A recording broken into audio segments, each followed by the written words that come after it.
Hey everybody, welcome back to your favorite media response show, X is for Show. I'm Nico, and you can check me out at Nico Action. That's NicoAction. I'm TK. You can check me out at TK Elemental. And I'm your producer, Kevo, and you can find me at Kevo Really. And we've got some exciting holiday treats in store for you this week. Yeah, we get so seasonal. Like, we get real seasonal. We are all about really enjoying and exploring what makes these different times of year kind of different. And that's, I think, one of the whole things about this episode. We're talking about our holiday traditions kind of boiled down to individual 24-hour marathons. Let's be clear here. You two get seasonal. I am along for the ride and have figured out how to capture my own seasonality in the mix as That's requested. all it's all about. That's all it's all about. You get your own seasonals too, though. Like, you get like Halloweensy and things. Depression. Well, yeah. Well, right. yeah, we all get that, and this is how you fight it, by combating it with the gentle antidepressant that is all of the wonderful film and TV and wonderful, wonderful things that we enjoy. And, you know, it's so unique. And this is like one of the things that's like super duper in my notes about this and like why I picked the things I picked. There's things that you just can't do other times of year with people. It's just not the same thing.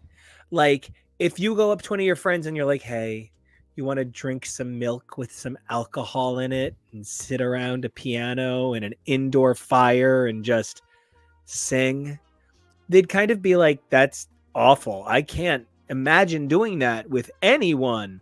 But the second it's like December, everybody's like, yeah, man, that just sounds like it makes sense. Pretty much.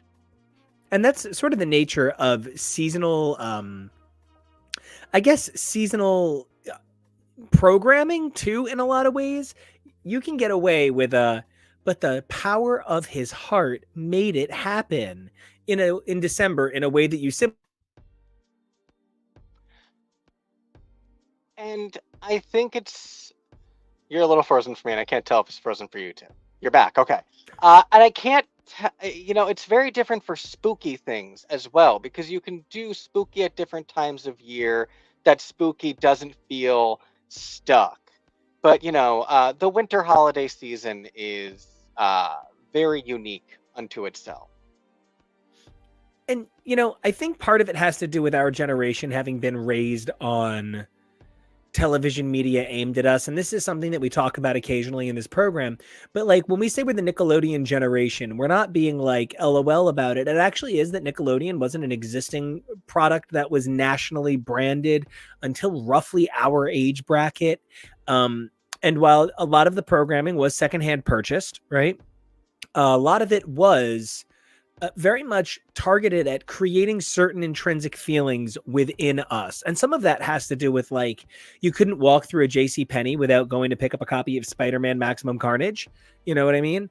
And that sort of balance meant there were toys to be sold. So there were Christmas specials and Hanukkah specials and the unfortunately rare Kwanzaa and any other denomination special, really, when we could have just been having New Year specials all along. And TK, I kind of wonder, like, as a guy who has always existed in multiple faiths, like, did you feel like, December's time to be a little bit Christianier? Yes and no. I think I mentioned this the last time we talked about Christmas stuff. I was baptized when I was born, and I was raised basically maybe Episcopalian, one of those. I love that you're not sure. Yeah, truly not sure at all. For a while, and then we would do. I say a while, but that was like until I was like 5. Then we did nothing. But we would still do the holidays. We'd still do Christmas. And then my dad found his Jewish faith real hard. My mother was not religious. Even when we were doing, she was brought up Catholic. So even when we were doing like non-Jewish things, it wasn't even her real faith. It was just like whatever was around in the community that we could assimilate into. But when my dad found his Jewishness, we got really Jewish really fast. We celebrated a lot of Jewish holidays. We celebrated Hanukkah as a religious holiday, but we would still do the Christmas season. Okay.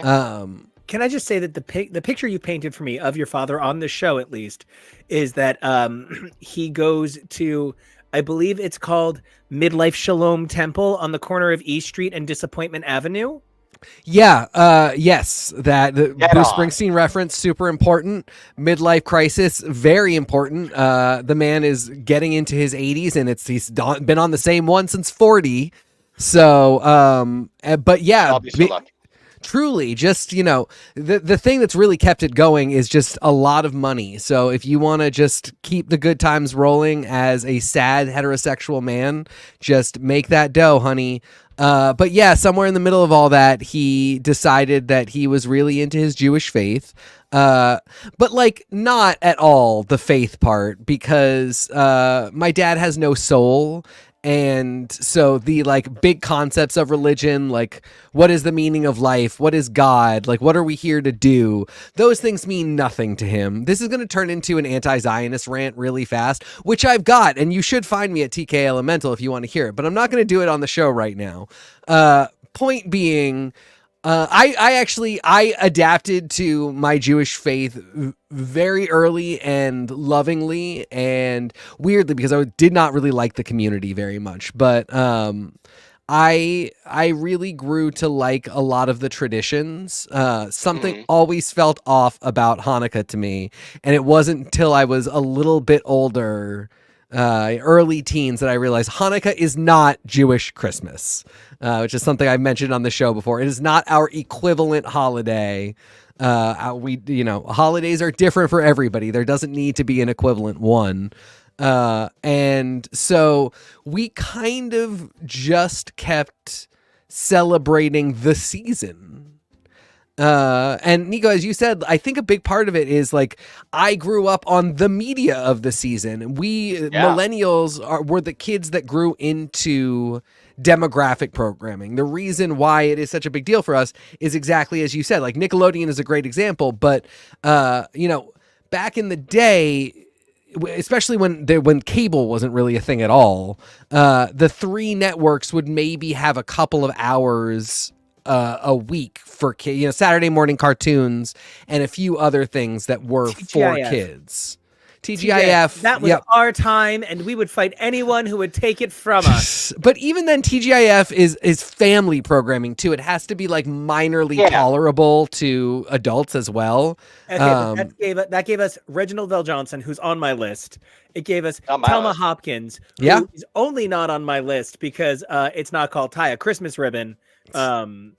We can do an entire series of episodes about the children's television boom of the 90s. Truly. Boy, howdy, believe you me.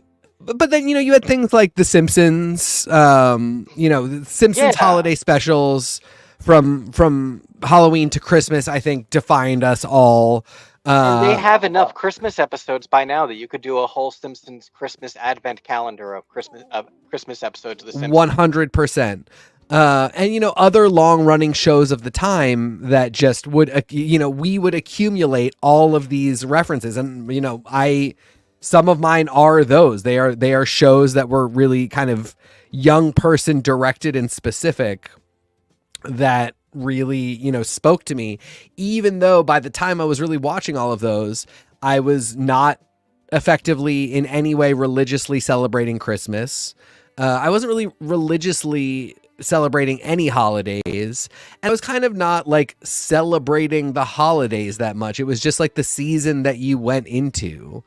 And yeah, I mean, it's been interesting to look back on all of it. Well, and I appreciate you bringing up the secular nature of it too, because I had a similar upbringing in terms of we weren't super religious, but we went to the Catholic church in our town for the holidays. It's the church where my sister got married, my grandfather and mother were buried. Like, it was the Catholic church, which actually happens to also be on the street where they filmed the Gay Pride Parade for the movie Bros. So that's a fun little tidbit. Know that street has a Catholic church on it. but it was just part of the culture of the town that, oh, everyone went to midnight mass. It was a thing. I just want to comment. I was raised in a very religious holiday, but also religious holy day, but also like fun time holiday kind Yeah. of family. There's like go to church, Jesus song kind of Christmas, and we did that. And then there was sort of like general jovial Christmas. That's what Jesus would want you to do, Christmas. But then there was also like, hey, what's up? It's a swinging Christmas time kind of Christmas. And we did all three. I had a pretty balanced Christmas upbringing, and I like to think of it more as a holiday life now. I got to get out of that C word because I want everybody to feel H umbrellaed. You know what I mean? But more than anything, I just want to say I want to go into this image for a moment, this incredible image that Kevo made. And it has nothing to do with his beautiful image, and it has everything to do with my inability to read sometimes. So I just kind of couldn't read carefully. And I was like, is that really a Scrubs Christmas episode? And then I realized it says S Club 7. Oh, yeah. But now I need an alternate universe where the plot of Scrubs is it's actually Scrubs, and it's that the S Club kids become doctors. I then saw Mixed Nuts next to it and was like, I don't remember there being a Father of the Bride midquel, Christmas, but I'm in. yeah. But then ultimately, the one that has me all the way fucked is I'm like, when was there a Christmas Phoenix special starring Famke Jensen? Because it's a flying redhead and a giant X logo. Oh my God. No, that's Tori Amos. She's on my fucking list. Welcome to the show, guys. Sorry. I didn't think she would mind getting put behind the spotlight. Oh, no. I think Tori Amos is a big fan of the spotlight. But I also like that it kind of looks like it says Iron Man's. And so I just want to point out. It does. Iron Man's on film. No, it's Iron Man with the Stussy S that isn't actually the Stussy S that we all drew in high school. I love it. I also want to draw attention to the lovely classic TV Guide ad. Kevo, this is just above and me. So this Buffy episode is from my list, and I did provide Kevo with art. And Kevo had better art ready to go. And it's so funny because this episode is not called A Buffy Christmas, which it should be. And it is not really a Buffy Christmas, which it should be. It's I just charmed font around it for a Christmas 1000%. I know. It's amazing, and I just wish the marketing team had caught up with the script writing team well in advance. I'm so excited to talk about this episode, but really I would love to talk more about the possibility of Buffy having even better Christmas episodes. I just want to throw in the number of these I had in my locker growing up. This was such a moment, these digest size TV guides from back in the day, and also the WB New Tuesday, my favorite thing. I remember when the WB was like trying to be artistic in a way that really clearly did imprint on our generation. That very look past into the distance, a pop song plays, stare across, look down, look up, everybody think, feel emotional, smell perfume. That very like stylized advert, I really think it's gone a really long way because the people that make stuff now were inspired by that then. So always really fascinating to see things like New Tuesday and thinking back on those, like them just standing on the lot style promos and how that's still a very big thing now. You can just look at like seasons of Drag Race for that same sort of aesthetic. Yet another entire broadcast could be dedicated to us just watching those ads. Could they? Oh, what a night. Oh, what a night. The night is young and stormy. So Christmas night. Holy night. Who did we decide goes first? Kevo. I think you said me. Kevo. Then let's I'm comfortable with that. Let's roll in and let's get started. So my first slide that I have prepared is my Muppet Stravaganza. Uh, when filling 24 hours, I didn't want to jam pack it with too much of like, I know it's Doctor Who's anniversary year, but I was like, am I really going to do an episode of every Doctor? No. So I decided to fill it with other stuff, and I went crazy with the Muppets. Up first, I have two very classic 1980s Muppet Christmas specials. We have Jim Henson's The Christmas Toy and A Muppet Family Christmas. The Christmas Toy is a deeply scarring film that is a sort of precursor to Toy Story. But what if instead of the toys could still be alive when interact with humans, it murdered them forever? So high stakes in that one, but delightful music. And then A Muppet Family Christmas is jam-packed with literally almost every single Muppet at the time. It had the Muppet Show Muppets, it had Sesame Street Muppets, Kermit and Robin met the Fraggles, which was mind-blowing. The entire 10-minute finale is just a medley of Muppets singing Christmas songs.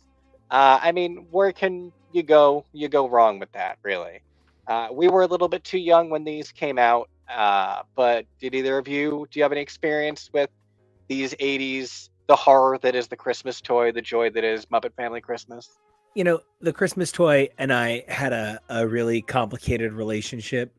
It was one of those things like the Fox and the Hound. I just have to think back on "You're the best of friends," and I'm just sobbing. Copper, like it's all one big nightmare.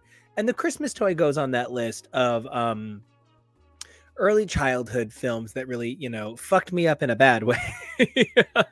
But I loved it and I watched it. And it's one of those things, I talked about it, I think maybe last week, I thought maybe even, where there were so many things that were labeled as first time on Nickelodeon ever. And, I would go to my parents and be like, this brand new thing. And they would be like, no, honey, the Flintstones movie, the animated Flintstones movie from 1986 is not brand new in 1991, but they're saying it's the first time on Nickelodeon. So I interpret that as it's the first time, talking about Buffy when they did the WB series finale, making it sound like Buffy was ending, even though it was just leaving the network. Right. It's that sort of thing. So I feel like many kids thought they saw the Christmas Toy the first time it aired. And I just wonder, what time did they go, oh my God, is this new? It looks like shit. I wonder where the cutoff was. I remember when it aired on Nick. Sorry, go ahead. No, I have no experience with either of these. My only one is Muppet Christmas Carol. Wow. Christmas Toy is about a little Christmas toy who finds out that it's Christmas again and is kind of disappointed that his kid is going to get a new big Christmas toy and he's going to get replaced. Yeah, that sounds like... So he decides to become the Christmas Toy. It's funny. The year that the Christmas Toy debuted on Nickelodeon was the year that they were doing this whole push of Sunday Night Muppets for like 2 months leading into the release of Muppet Christmas Carol. It was 1992, and the Christmas Toy and Muppet Family Christmas aired on either side of the release of that film in theaters. And so this was just like a really, really big boom for Muppets for us. Not when these aired, but when it aired for us. You know what I mean? Yeah. But something that also came out in the 90s that I swear I have no memory of having happened in the 90s, but was a thing that I have been trying to get us to watch for several years. Mr. Willoughby's Christmas Tree is a Oh my God, I have seen this. Oh, I hate you. We're watching it when you come here. Just because you've seen this one, but not any of the others, and I haven't seen this. Yeah. I want to watch Robert Downey Jr. and Leslie Nielsen and Stockard Channing interact with the Muppets, where Robert Downey Jr. plays a foppish Christmas orphan who really wants a Christmas tree, and Leslie Nielsen and Stockard Channing find love. I am blown away that this exists and people don't talk about it. It's so funny. Every time you dig into Robert Downey Jr.'s past a little further, the idea that he is an Iron Man just becomes less and less believable. Yes. Which makes it more really and more true. comic book believable.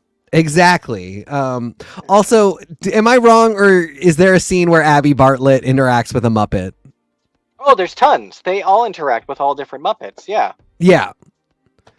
I'm just saying, Stalker Channing had been prepared by that Oh, point. you mean there's a scene where Abby Oh, you Yeah, mean no- on West yeah. Wing. Oh, Isn't there a yes, West Wing? CJ Yes. does. Yes. But probably, yeah, I think Abby interacts with Elmo when she does And that. she's medical doing like a counseling. medical thing, and the Muppets are there. CJ meets Big Bird. And Yeah. if Right. she's never been on Sesame Street and met a bunch of actual pink ladies, we're doing something wrong. True. True. So true. Another little known TV Muppet Christmas gem is the solo The Muppets season episode 10, Single All the Way, which was a delightful holiday episode that they got to get in before their abrupt and heartbreaking cancellation. This was such a good show.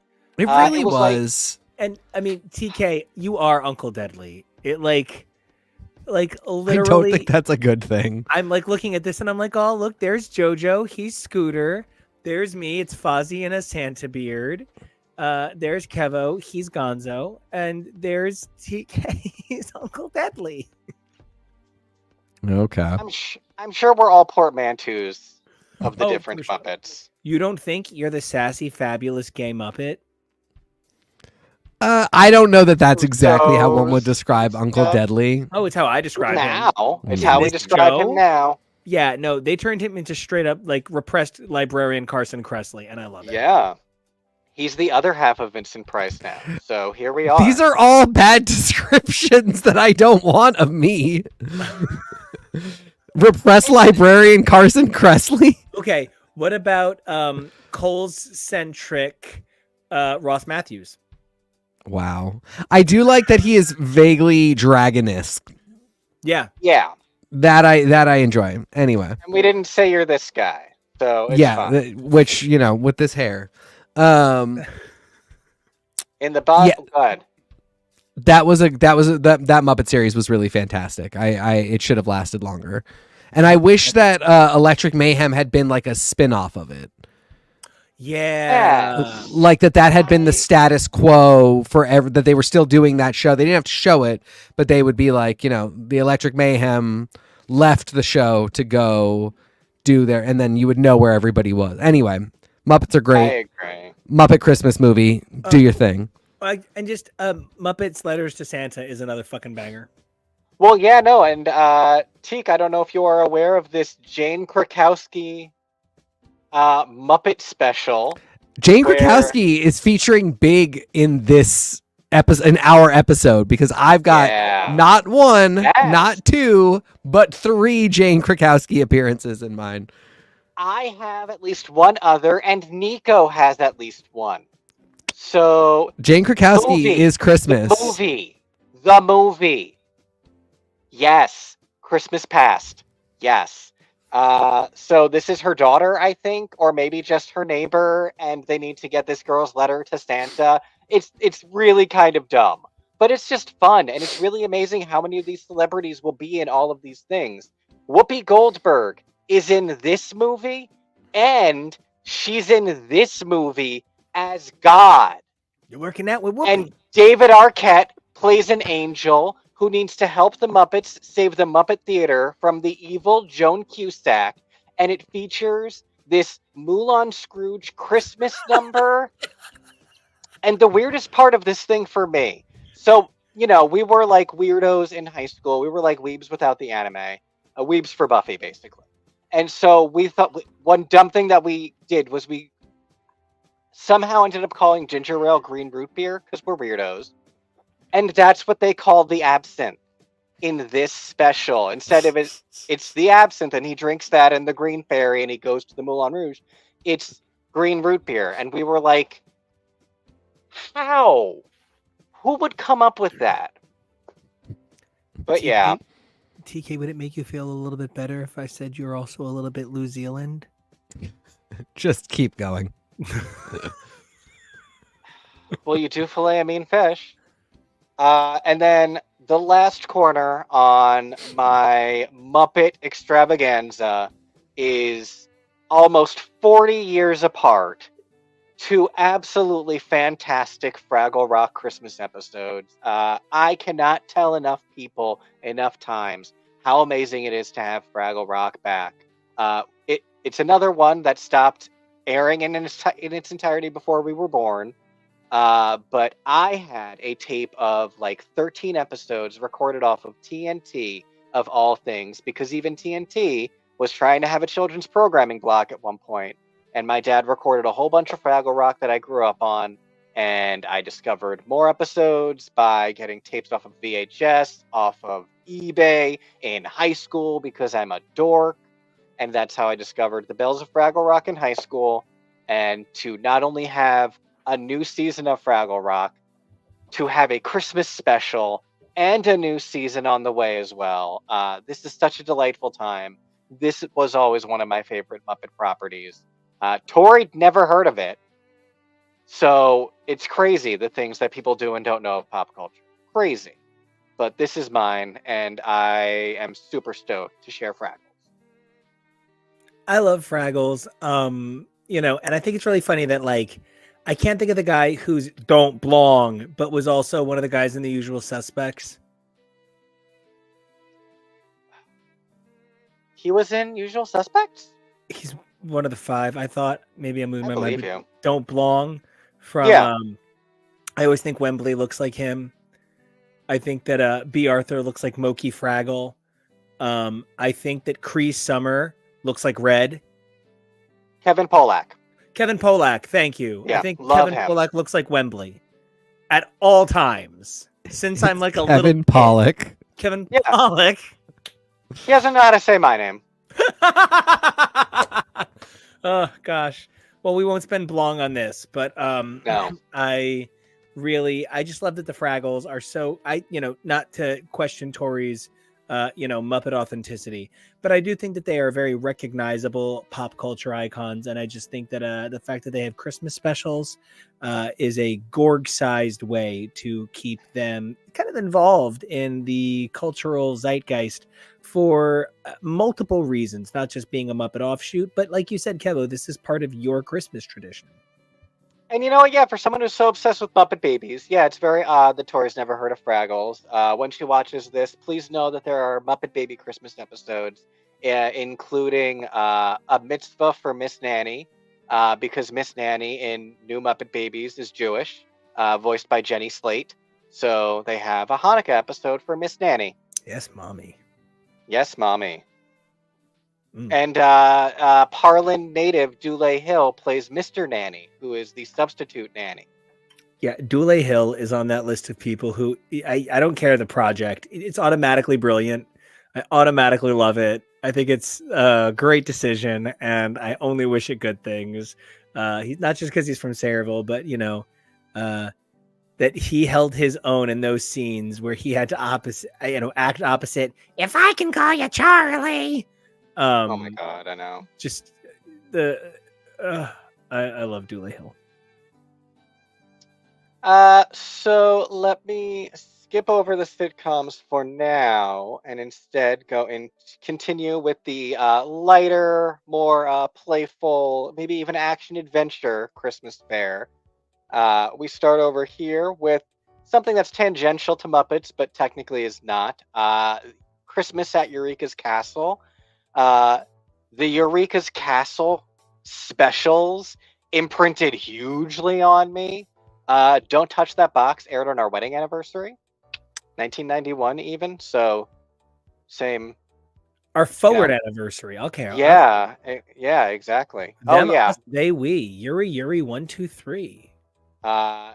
Very, very needlessly emotional episode where Magellan gets lost in the woods, and so it's very dramatic, but very cute music. This is another one like where I love the Rocko's Modern Life Christmas soundtrack.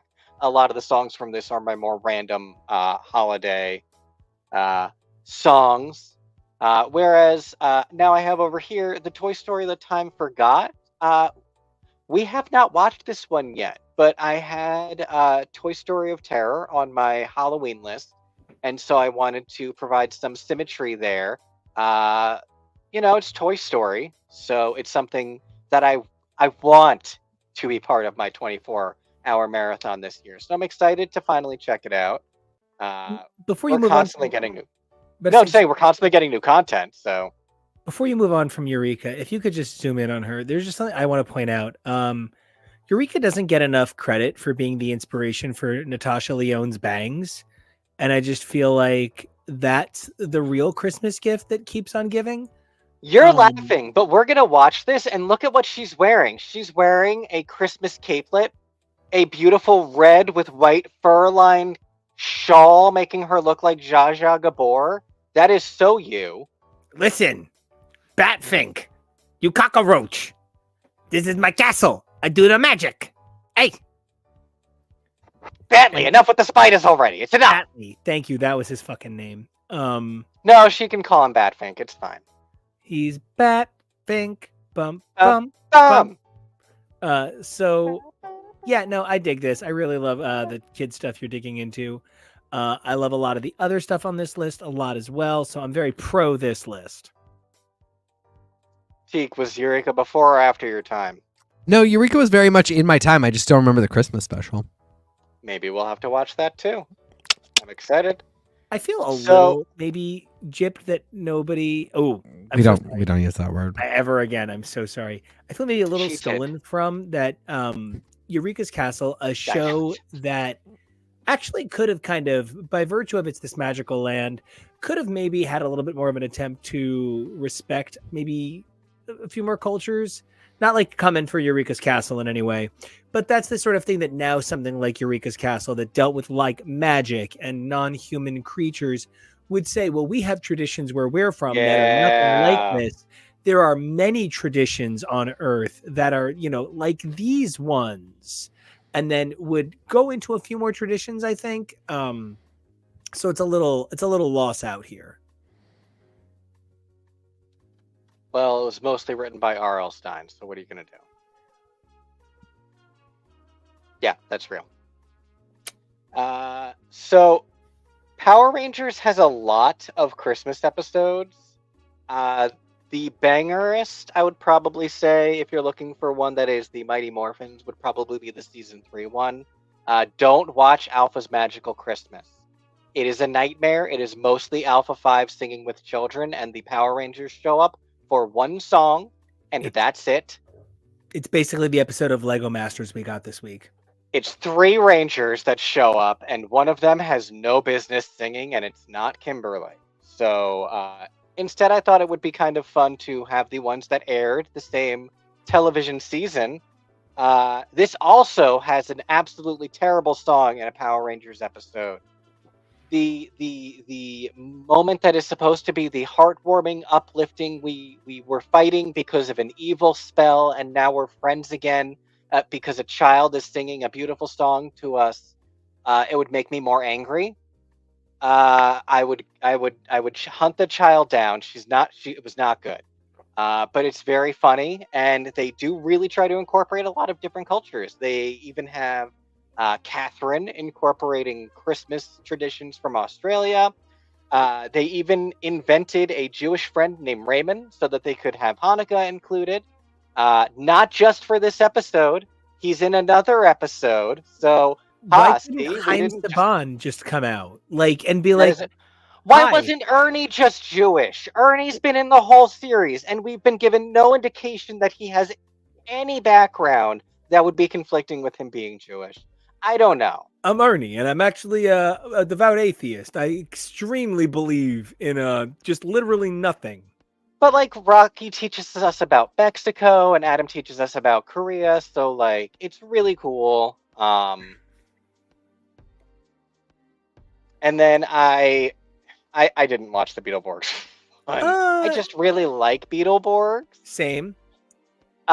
Even for how it's really dumb, and the more I think about it, I know it's dumb, but these ones are armored, and when they go metallics, they have these cool cards, and all of their gear is so much cooler, and it's just it is.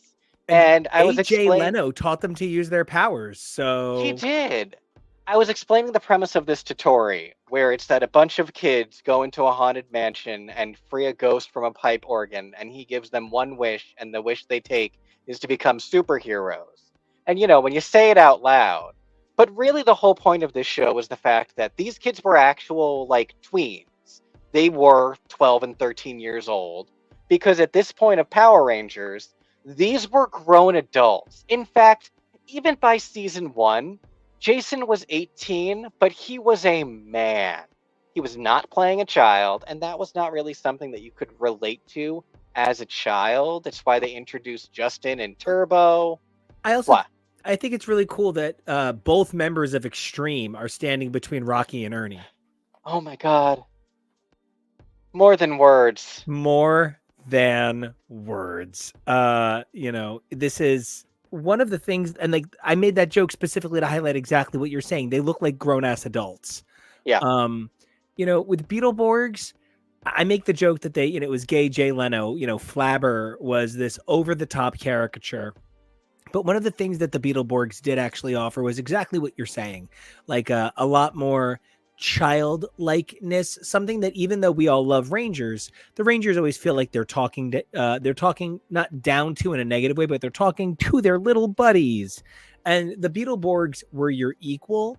But the Beetleborgs as an adult make me realize that like they were pushing this too far. And if they'd kept going, we would have wound up with like pink goo and red goo and blue goo. And they combine to make gray goo. And gray goo just crushes its enemies. And like we were going to some crazy places.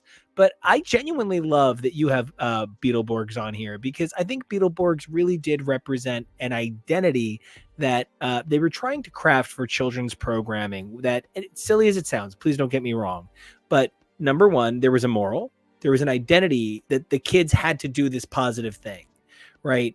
And while Christmas is there for sure, it's also phantom spells, and there is no version of Christianity that's all about the witchcraft. You know what I mean? So it's Christmas as much as a holiday. And this was sort of like that start of maybe moving the idea of community development and an instilling of a positive center of community culture from religious encampment to like cultural grouping. You can choose to be a hero. And so by giving the Beetleborgs younger people a Jesus, he is born today sort of holiday special, it really is a positive movement that I think has allowed people to be like, you should be a good person even without the benefit of religion. Good read on Beetleborgs. Beetleborgs and et al. Well, and I was thinking about going even deeper and including Superhuman Samurai Cyber Squad and VR Troopers, but those I didn't want to include sight unseen. The weirdest part was discovering that Superhuman Samurai Cyber Squad has 1 season, but 2 Christmas episodes, and they aired back to back in October. Hey, what's up, Tasty Cake? Good to see you, buddy. I love that, because what's interesting is one of the guys in Superhuman Samurai Cyber Squad leaves and is replaced by another guy. And so how they have 1 season and 2 Christmas episodes is incredible.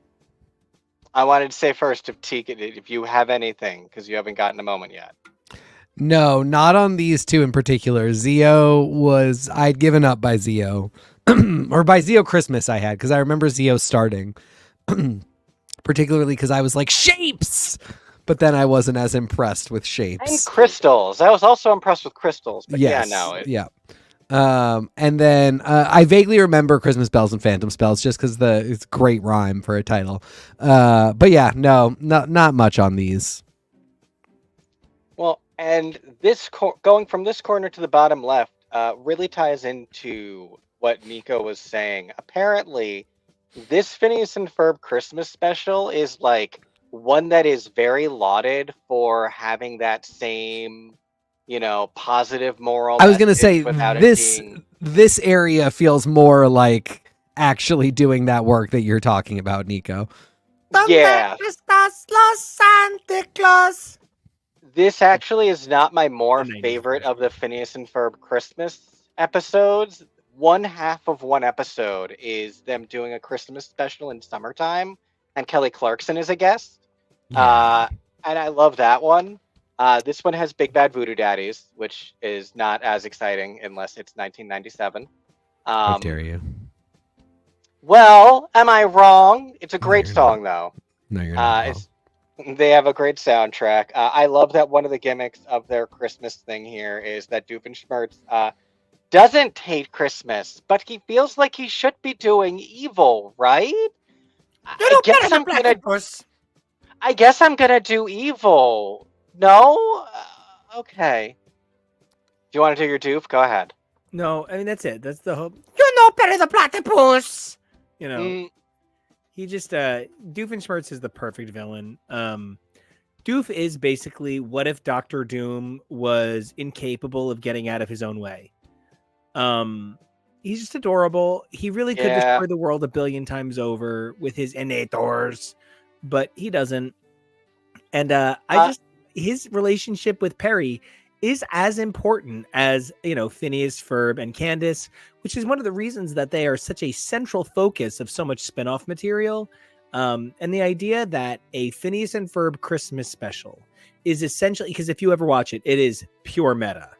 It is because this is the one that's like the meta one with the musical numbers, right? no, that's the other one I was mentioning. Oh, I'm so sorry. Just generally, though, Phineas and Ferb and its Christmas identity is such an uplifting time, and it's so exciting that even when there's bad guys, they don't have to be bad every episode. Well, and speaking of not being able to get out of your own way, though, uh, I need to finish New DuckTales, but it's one of those shows, and I love describing it this way, where I'm like, I know I'm going to love every minute of it, so I'm just sort of like putting it off when I have busier things to do, because I haven't not loved a single episode. I haven't not loved a single thing that I've heard, but the things that they have done, tying in the history of all of Duck lore and all of Disney Afternoon lore, in a lot of ways. And this is tying in friggin' Mickey's Christmas Carol lore by incorporating the ghosts of Christmas past, present, and future from that film to help teach Scrooge a lesson about Christmas. And it involves time travel to meeting a young Donald Duck who is a flannel wearing punk, and Dewey getting to meet a young version of his mom because the triplets' mom is a major character in this show, voiced by Paget Brewster. Like, this show is phenomenal. Did you just say that Donald Duck in the 90s was a flannel wearing punk boy? Yes, this is Donald in the 90s. This is him. Hey, Disaffected, hates Christmas. hey, big bro. You know how I've always said you are Donald Duck? Yeah. That one I'm right about. And what's great too is his voice in this sounds like the nephews from the original because he's a young Donald. Oh no, big bro, you You're are muted, very bro. funny and muted. I was just saying that's amazing. Yeah, that is. Look at you. Look You're at you. amazing. You're so mad. You just want to ska.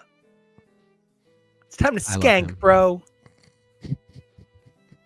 No, We and I need more really Christmas do. ska.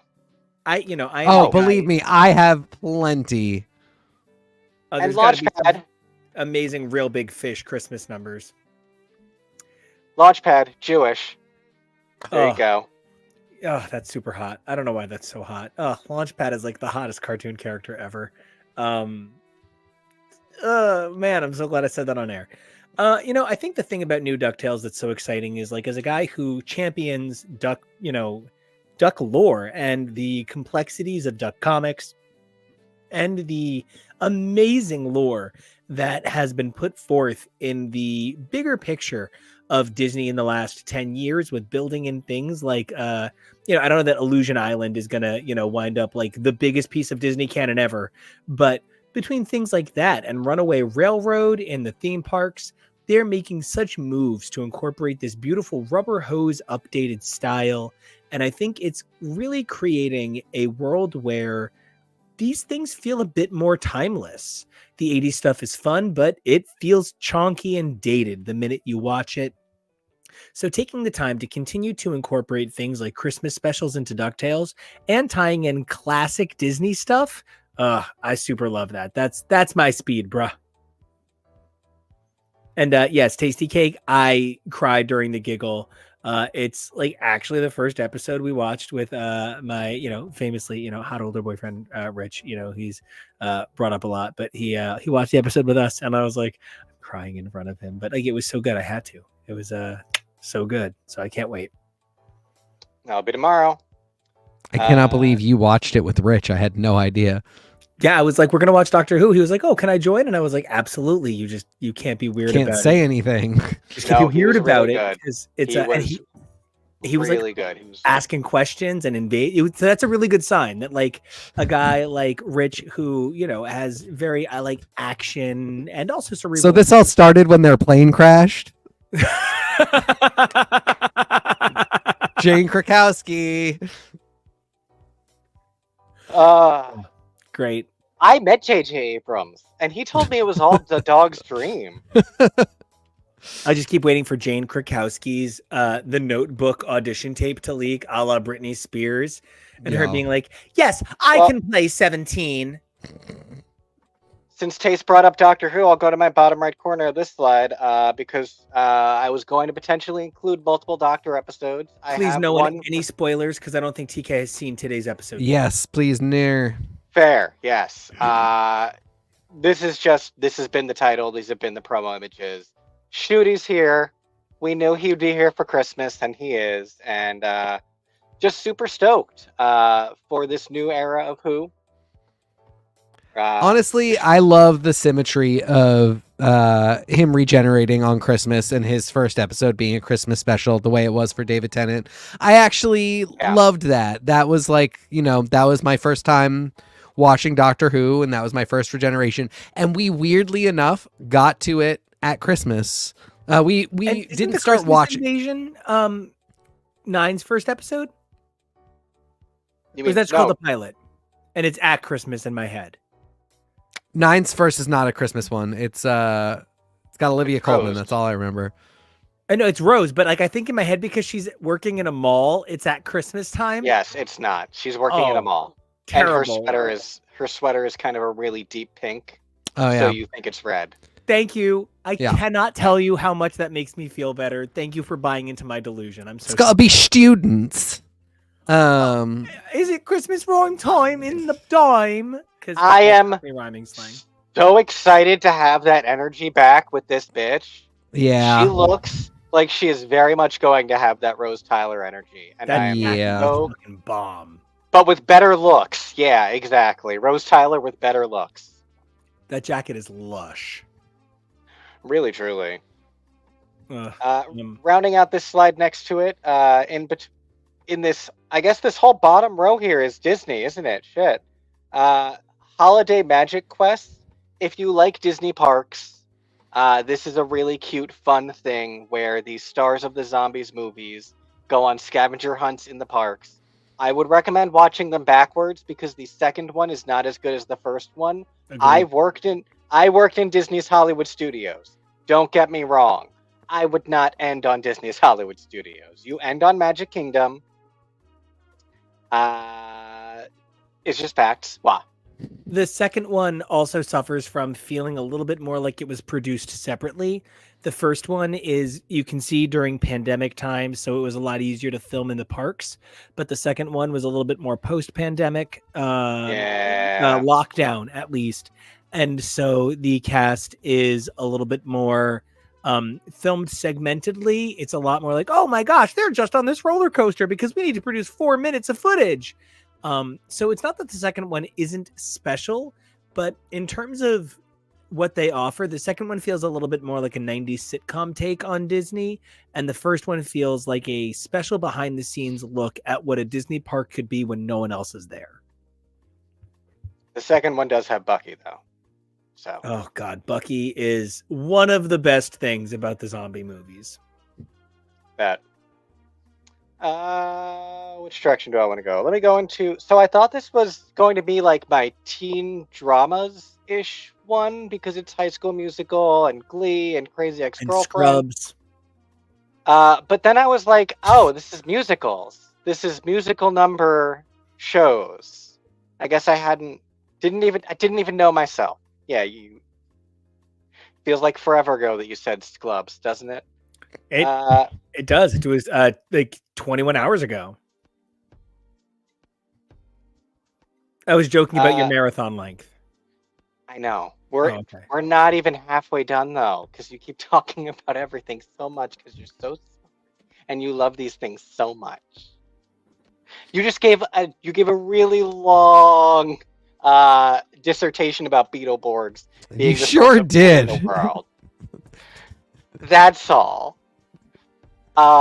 Is that Olivia Rodrigo? It is. That's actually part of why I included her poster from this, because I She's wanted to famous. point out that this is one of like the last things she did for High School Musical. The musical, the series, was being included in this special. Um, Are those two twinks gonna do gay stuff on each other?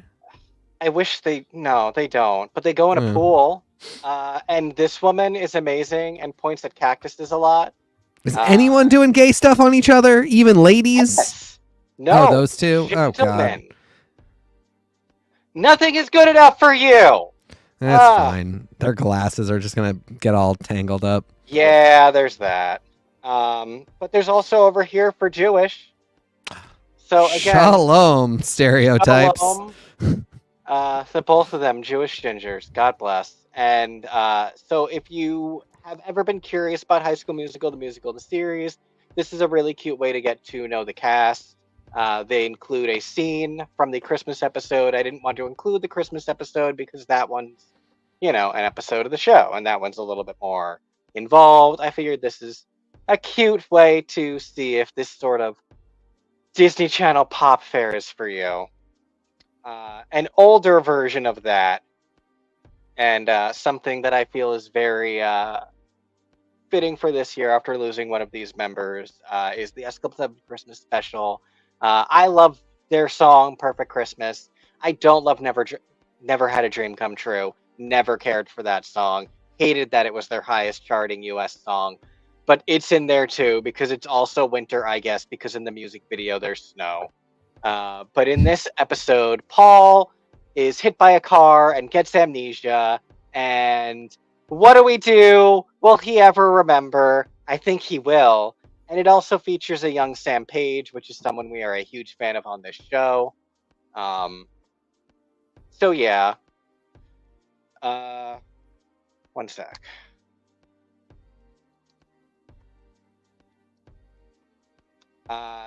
Another one that had a lot of Christmas episodes that I sort of had to pick between is Glee. I chose the one that was written by Marty Noxon, obviously.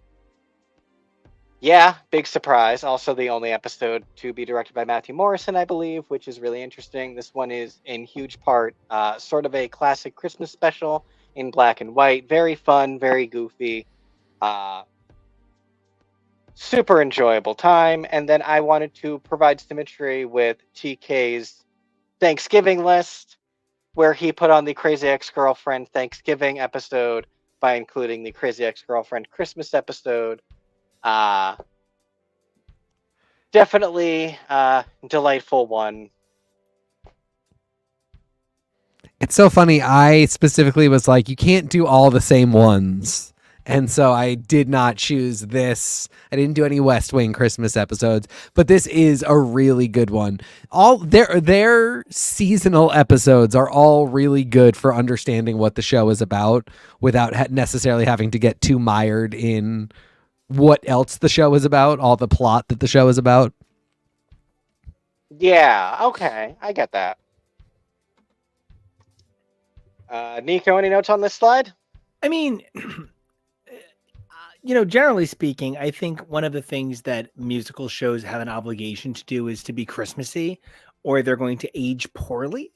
Just simply, people won't come back to them and they won't get all of that magical streaming royalty money. So, like, it is in a show's best interest to do a Christmas episode, but then, it's in your best interest to do a special one. And it's super cool that there are 4 that are super special for you.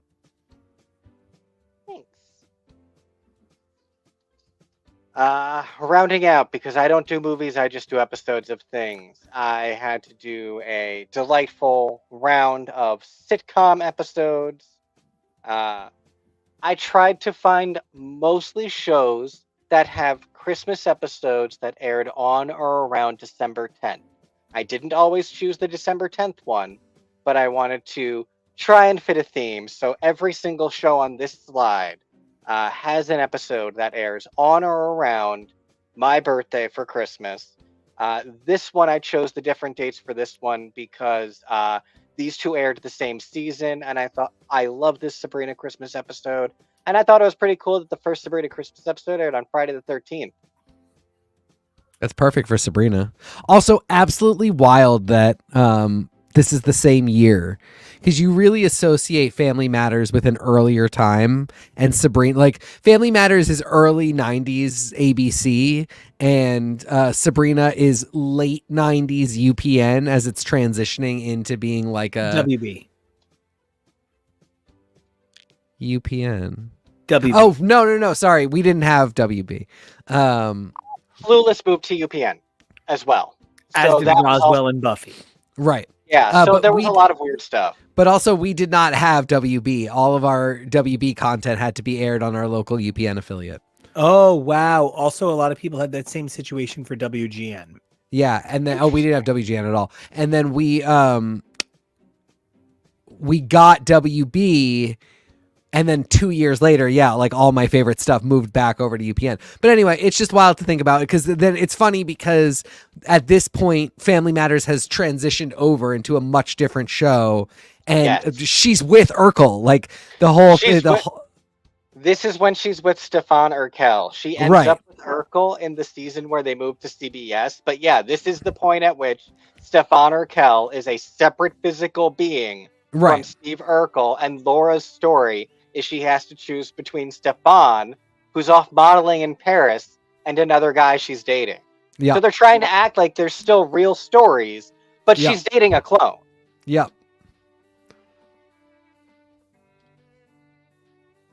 But I do want to say every single Family Matters Christmas episode, pretty much except for the one where they invite a homeless guy to come live with them, they're all bangers, which is really cool. The one on my birthday is the classic "We're stuck on a subway car. What do we do?" episode. I do not remember that one. I want to see it. Maybe we'll watch that too. This one, I chose the Frasier episode that aired on my birthday, paired with the Friends episode that aired the same year. This Friends episode is great because it's the last Christmas episode, and so it's a clip show. So if you want just a taste of the holiday armadillo, plus a whole bunch of other great Christmas delights, and Selma Blair being a slut, then definitely check out the one with Christmas in Tulsa. As for Frasier, one of the most classic Frasier Christmas episodes of all time is Merry Christmas, Mrs. Moskowitz. So I didn't pick that one, and instead picked another very delightful one, which is also a Daphne and Niles Are Together episode, which I always prefer those. I mean, really, one of the things that's so difficult is Frasier is a will they, won't they for the side characters. So there are people that are just later half of the series, Niles, Daphne people. And it's nice that there's Christmas episodes for them as well. There are definitely a bunch of bangers for Frasier. I got nothing. I got nothing.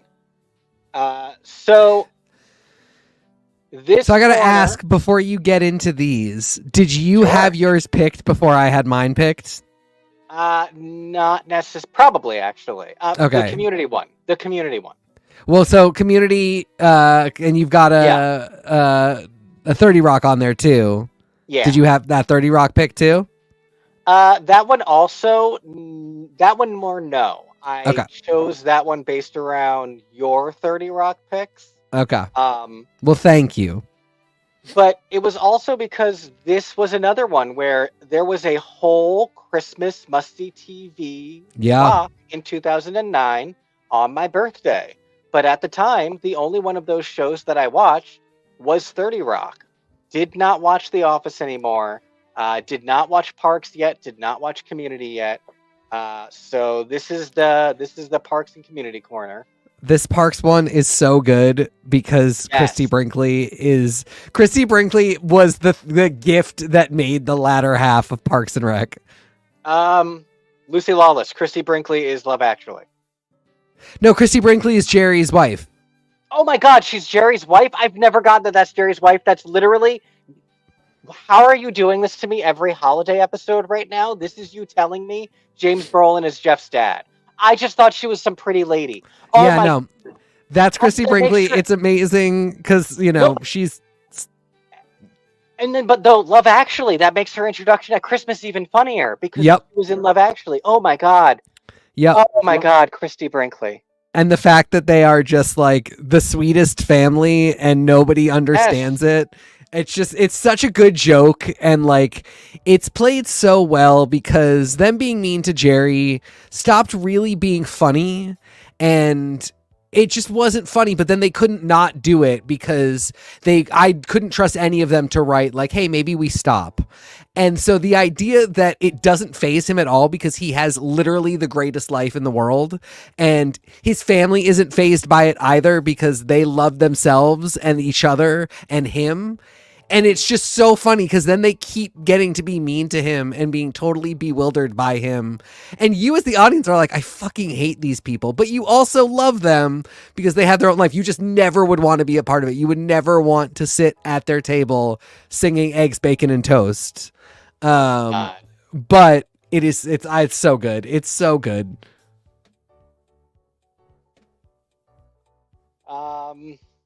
You know, the Community episode that I chose, I know is not the bangerest Community Christmas episode. I'm comfortable with that. I chose it because it's one that I still love. And frankly, it's one that I still love more than the one that aired on my birthday. Everyone's still a little bit too fresh and new, and Jeff's face looks a little bit too much like a Christmas elf. I love bottle episodes. I love cooperative calligraphy. We are all yelling at each other episodes.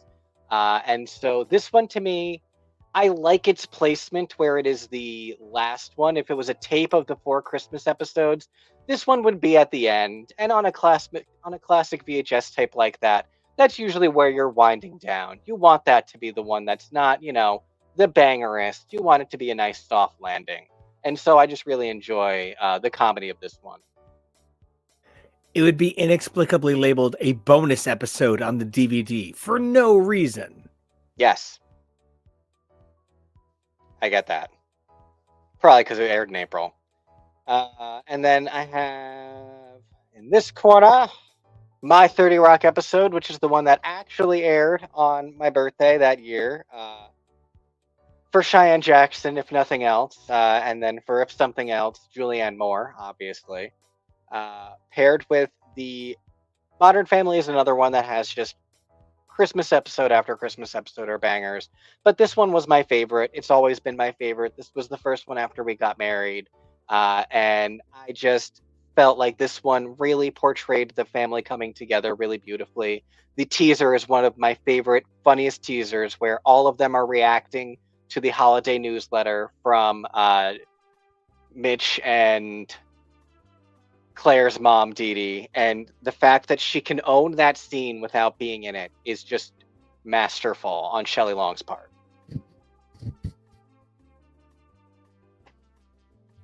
I often say that I can't even think of its name, but "And This Song of Mine in Three The Christmas song.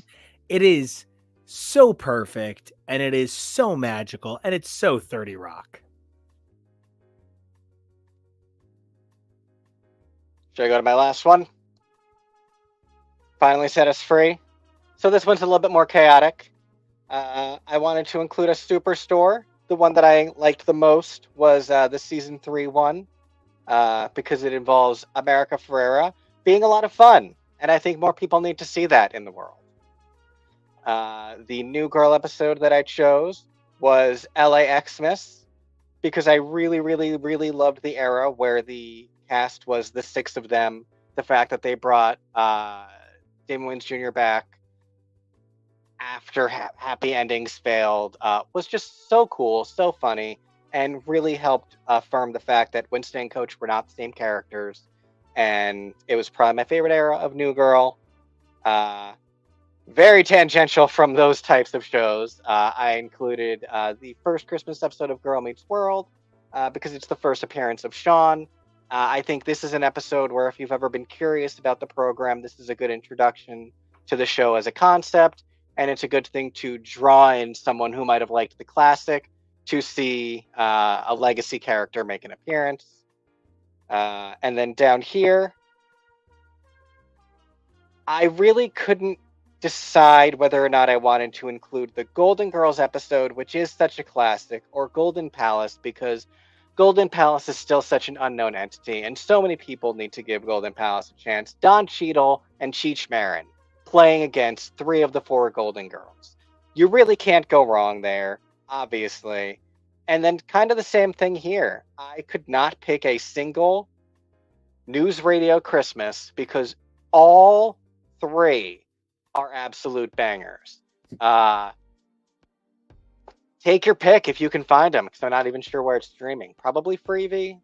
Feels like one of the ones that's on Freevee, doesn't it?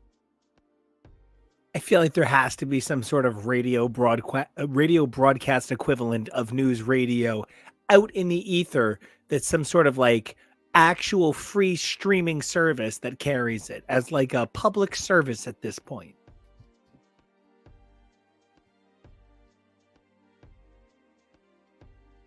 Nothing, So, buddy. Kendall, what was the breakdown of your like was it all sitcom? Like I mean like really was it all television and like what was the breakdown in terms of your Great time? Do you happen question. to know? I don't. You guys take that so much more seriously than I do, and I really respect it. I'm a little bit more like, here's a bunch of crap. Do you Doing know if most it's of television. longer than 24 hours?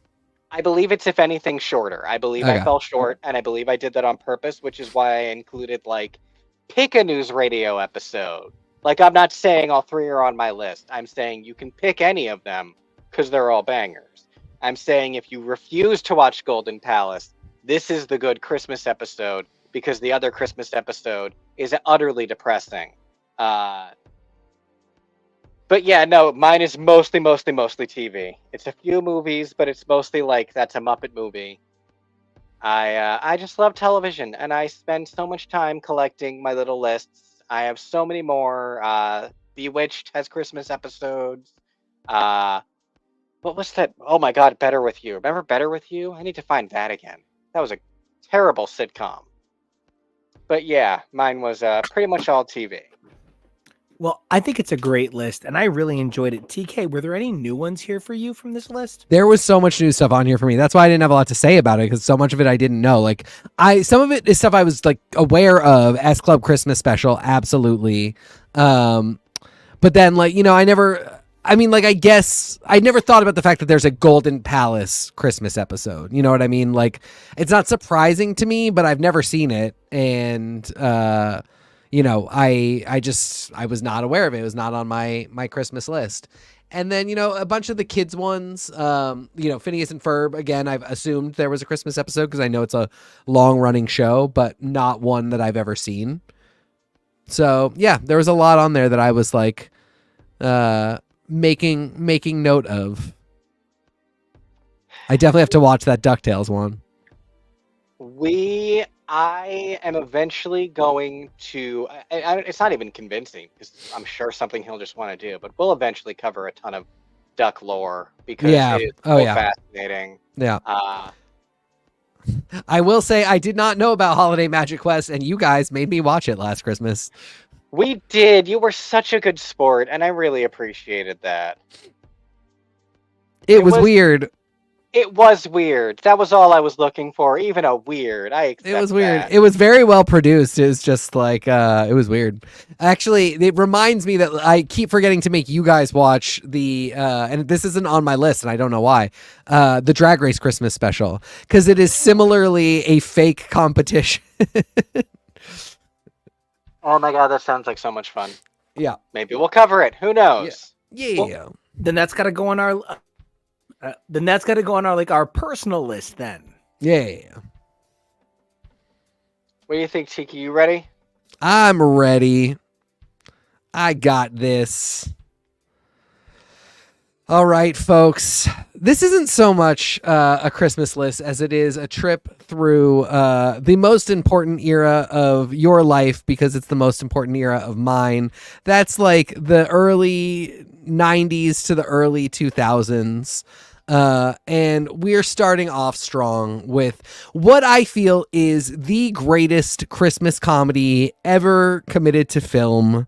A movie that just makes me laugh so hard. I think it is a perfect comedy. This is Mixed Nuts, starring Steve Martin, with Liev Schreiber as a drag queen of sorts, a trans woman. It's sort of not clear. Adam Sandler as an Adam Sandler type character from this era. Adam Sandler what was the one where he was at Little Nicky? Adam Sandler Little Nicky was a very different creature. And I love the younger, less self-assured Adam Sandler. We've got Juliette Lewis playing a pregnant Mary-esque figure. And anyway, it's about a guy who runs a suicide hotline at Christmas time. It's just a great comedy. I can't say enough great things about this movie. It is absolutely iconic. Amazing 90s LA Christmas aesthetics. And this is one I watch every year. It makes me endlessly happy. Well, I would love to watch it. And this won't be the last time we cover Liev Schreiber on this channel this month. So it's true. Also, it's directed by Nora Ephron, which, not enough women directors, and I think Nora Ephron is an incredible talent. But and Rita Wilson, who's married to Tom Hanks, who never gets acting roles. So I mean, it's great to see her starring. That's who I thought that was. Yeah. And is this the guy from Empire Records? It is the guy from Empire Records. His name I just completely am blanking on, but he's great too. I want to say Anthony LaPaglia, but is that correct? You are absolutely correct. It is Anthony LaPaglia. Thank you very much. Anyway, it's just such a good cast. Gary Shandling shows up at one point. I don't know. It's so funny and so of its time. Really and truly, I love this movie so much. This movie to me is Christmas. Christmas as a whole is my heart. As a lover of Christmas, whatever I love about Christmas is in this movie. Nice. I feel like this one's probably going to have fewer. And then that innocent child heart grew up too fast. And I was obsessed with Go as a 14-year-old, because that's when this movie came out, when I was 14. I found this movie entirely aspirational, which is how things went off the rails for me very young. This is a movie that takes place in 3 parts following 3 different characters. One of them is Sarah Polley, pictured there with Katie Holmes of Dawson's Creek fame, and Nathan Bexton. Another viewpoint is Desmond Askew, this British dude who I think everybody thought was going to be like the it guy in 1999. They didn't do that much. And then it was in Roswell. Exactly. And then the other viewpoint is Jay Moore and Scott Wolf. We're going to come back to that in a second. But anyway, Sarah Polley's big storyline is she can't pay rent. And in her point of view, Scott Wolf and Jay Moore approach her because they're going to a party and they want to buy ecstasy. And they normally buy it from Desmond Askew, and he's not there. So can she procure for them? And she comes up with a scheme to sell them a bunch of ecstasy so that she can pay her rent. Things go off the rails. She winds up at a rave selling, at a Christmas themed rave, selling baby aspirin that she is passing off as ecstasy and like tricking idiot kids into buying. And to me, that was like, that is a smart idea. That is a girl with a plan. And I'm not going to say that I got through high school without attempting to recreate that plan. I don't know why. This movie had everything I needed. And actually, to circle it all the way back, the most important thing about this, it is a Christmas themed movie. It does take place at Christmas time. You can see the cars decorated as Christmas and everything. None of the Christmas stuff matters. This movie featured the first song that No Doubt produced after Tragic Kingdom. None of us knew what was going to happen with No Doubt after Tragic Kingdom, one of the biggest records of the 90s. We were all sitting there with bated breath on the edge of our seats, trying to find out what was going to happen with No Doubt. And we got New on the Go soundtrack. And I think New is a fucking banger. Even though we did lose the ska direction, and that was a big hit for me personally. Timothy Oliphant with a shirt off, looking like a snack, with a Christmas hat on. How could you not? He's got a gun. I mean, it's a great. And Scott Wolf and Jay Moore are gay together, and while they do not even kiss, hugely disappointing. Just the idea that they were gay together was enough for me at age 14. Oh yeah, 100%. To be super into it. They are pictured there with a cop who is using them. He's trying to get drug dealers. So he's using them to entrap Sarah Polley, and he also is trying to get them in on a scheme that involves him bringing them to his house, where his wife is played by none other than Jane Krakowski. Wow, didn't see that coming. Yeah, so nobody realizes that they're gay, and Jane Krakowski is trying to seduce Scott Wolf. And then, ultimately they're trying to get them into a multi-level marketing scheme. So anyway, this movie really just took me by storm and by surprise as a youngin', and I really thought this was just how you had fun in life. You just tried to procure and sell as much ecstasy as you could. I would go on to fulfill that dream and many more. And this movie is insanely problematic and offensive. It's got a lot of misogyny. Breckin Meyer makes more than a cameo, less than a supporting role appearance, in which he uses the N-word, soft R, to Taye Diggs, and Taye Diggs responds. The 90s were wild. Probably don't watch this, but also maybe do, just to know what we were all looking at in 1999. For the record, my banger off the Go soundtrack, was not Steal My Sunshine by Len. No, another great one, though. The Way We Came Together by Natalie Imbruglia. A very solid choice. That was my banger. Yeah, it is a very good choice. And on to the last one for this particular section. Guys, this movie isn't good, but it is also amazing, but it's bad. But maybe you should watch it. But neither is your family. So you should watch this anyway. Yeah, I don't know. Something about this movie really charms me. Sarah Jessica Parker plays a super uptight woman who goes to her boyfriend Dermot Mulrooney's family Christmas, where they all hate her and they're judgmental assholes, but they're also like a really cool, accepting, loving family. And it's this weird thing where like Sarah Jessica Parker's character kind of sucks, but she hasn't really done anything wrong. So why are they being so horrible to her? They're actually all the horrible ones. And everybody is with the wrong person, except of course for the multiracial gay couple. It is.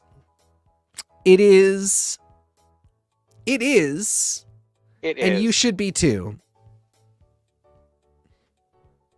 Nico, you haven't spoken in a while. Let's go.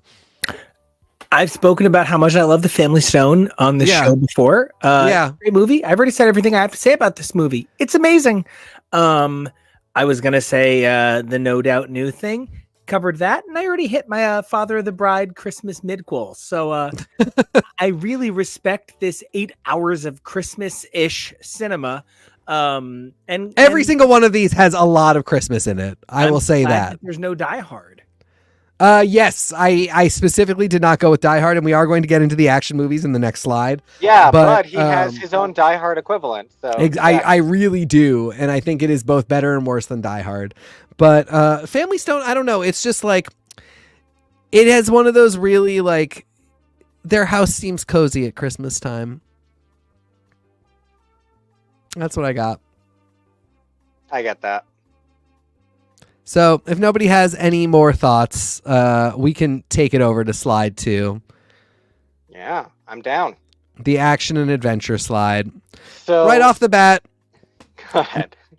Iron Man 3 is a Christmas movie, guys. You got to accept is. it. You got to love it. It takes place at Christmas time. There's a lot of Christmas theming in this movie. I wish maybe we'd had some sort of Christmas villain, or, you know, Santa Claus introduced as the first mutant, which canonically we know him to be. That's not true. Santa Claus, while canonically a mutant, is also canonically literally everything else in the Marvel universe. I like that it can play the dichotomy, though. It is just an Iron Man movie, but 100%. it is also a Christmas movie, and so Yes. by it just being a villain, that helps. Yes. I do want a Marvel Christmas special where they do fight some actual Christmas villain eventually, though. I completely agree. I think we absolutely do deserve it. I think they were. I've always wondered if they were like, you know, if we just make it Christmas time, everybody will always say Iron Man 3 is a Christmas movie. This is just what's his name, the director. I can't remember what his name is, but when we covered this on X's First Show, It's Jon Favreau, right? no, this He's is not the one director? that's not Shane Jon Black. Favreau. Shane Black. This is just a Shane Black. Oh, He okay. loves setting stuff at Christmas. Okay. We Well, got you know, this, so I'm not going to complain. yeah, it is a Christmas movie. It is. I think it's my favorite Iron Man movie. I really, obviously nobody likes 2. I don't love 1.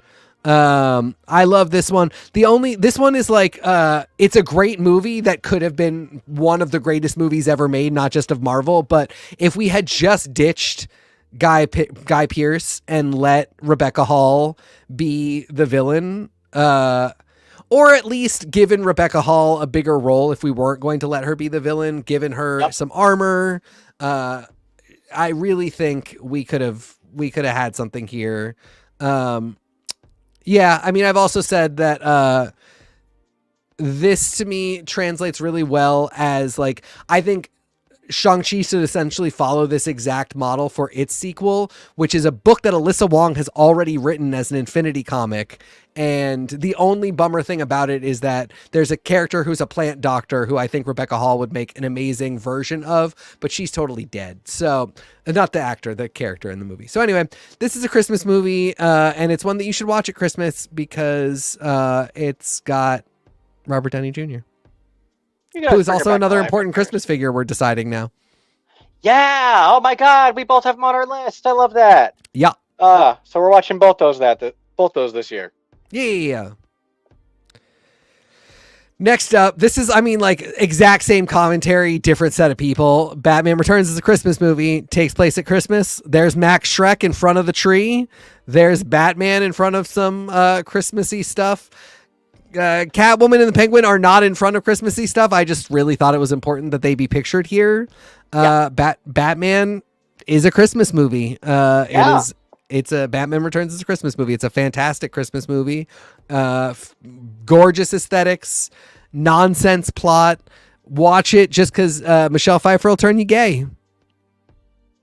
And this was such a weird turning point for these movies and the way in which so many of these things were being marketed, because the fact that there were like McDonald's toys for children for this movie with Michelle Pfeiffer like tongue kissing dudes and stuff. Yeah. It really wasn't a movie for kids, but studios wanted that kid money because of the children's entertainment boom that was happening. Yeah. It was a similar thing for the Flintstones movie, I always felt, where like they were trying to be scintillating, but they were also trying to be for kids.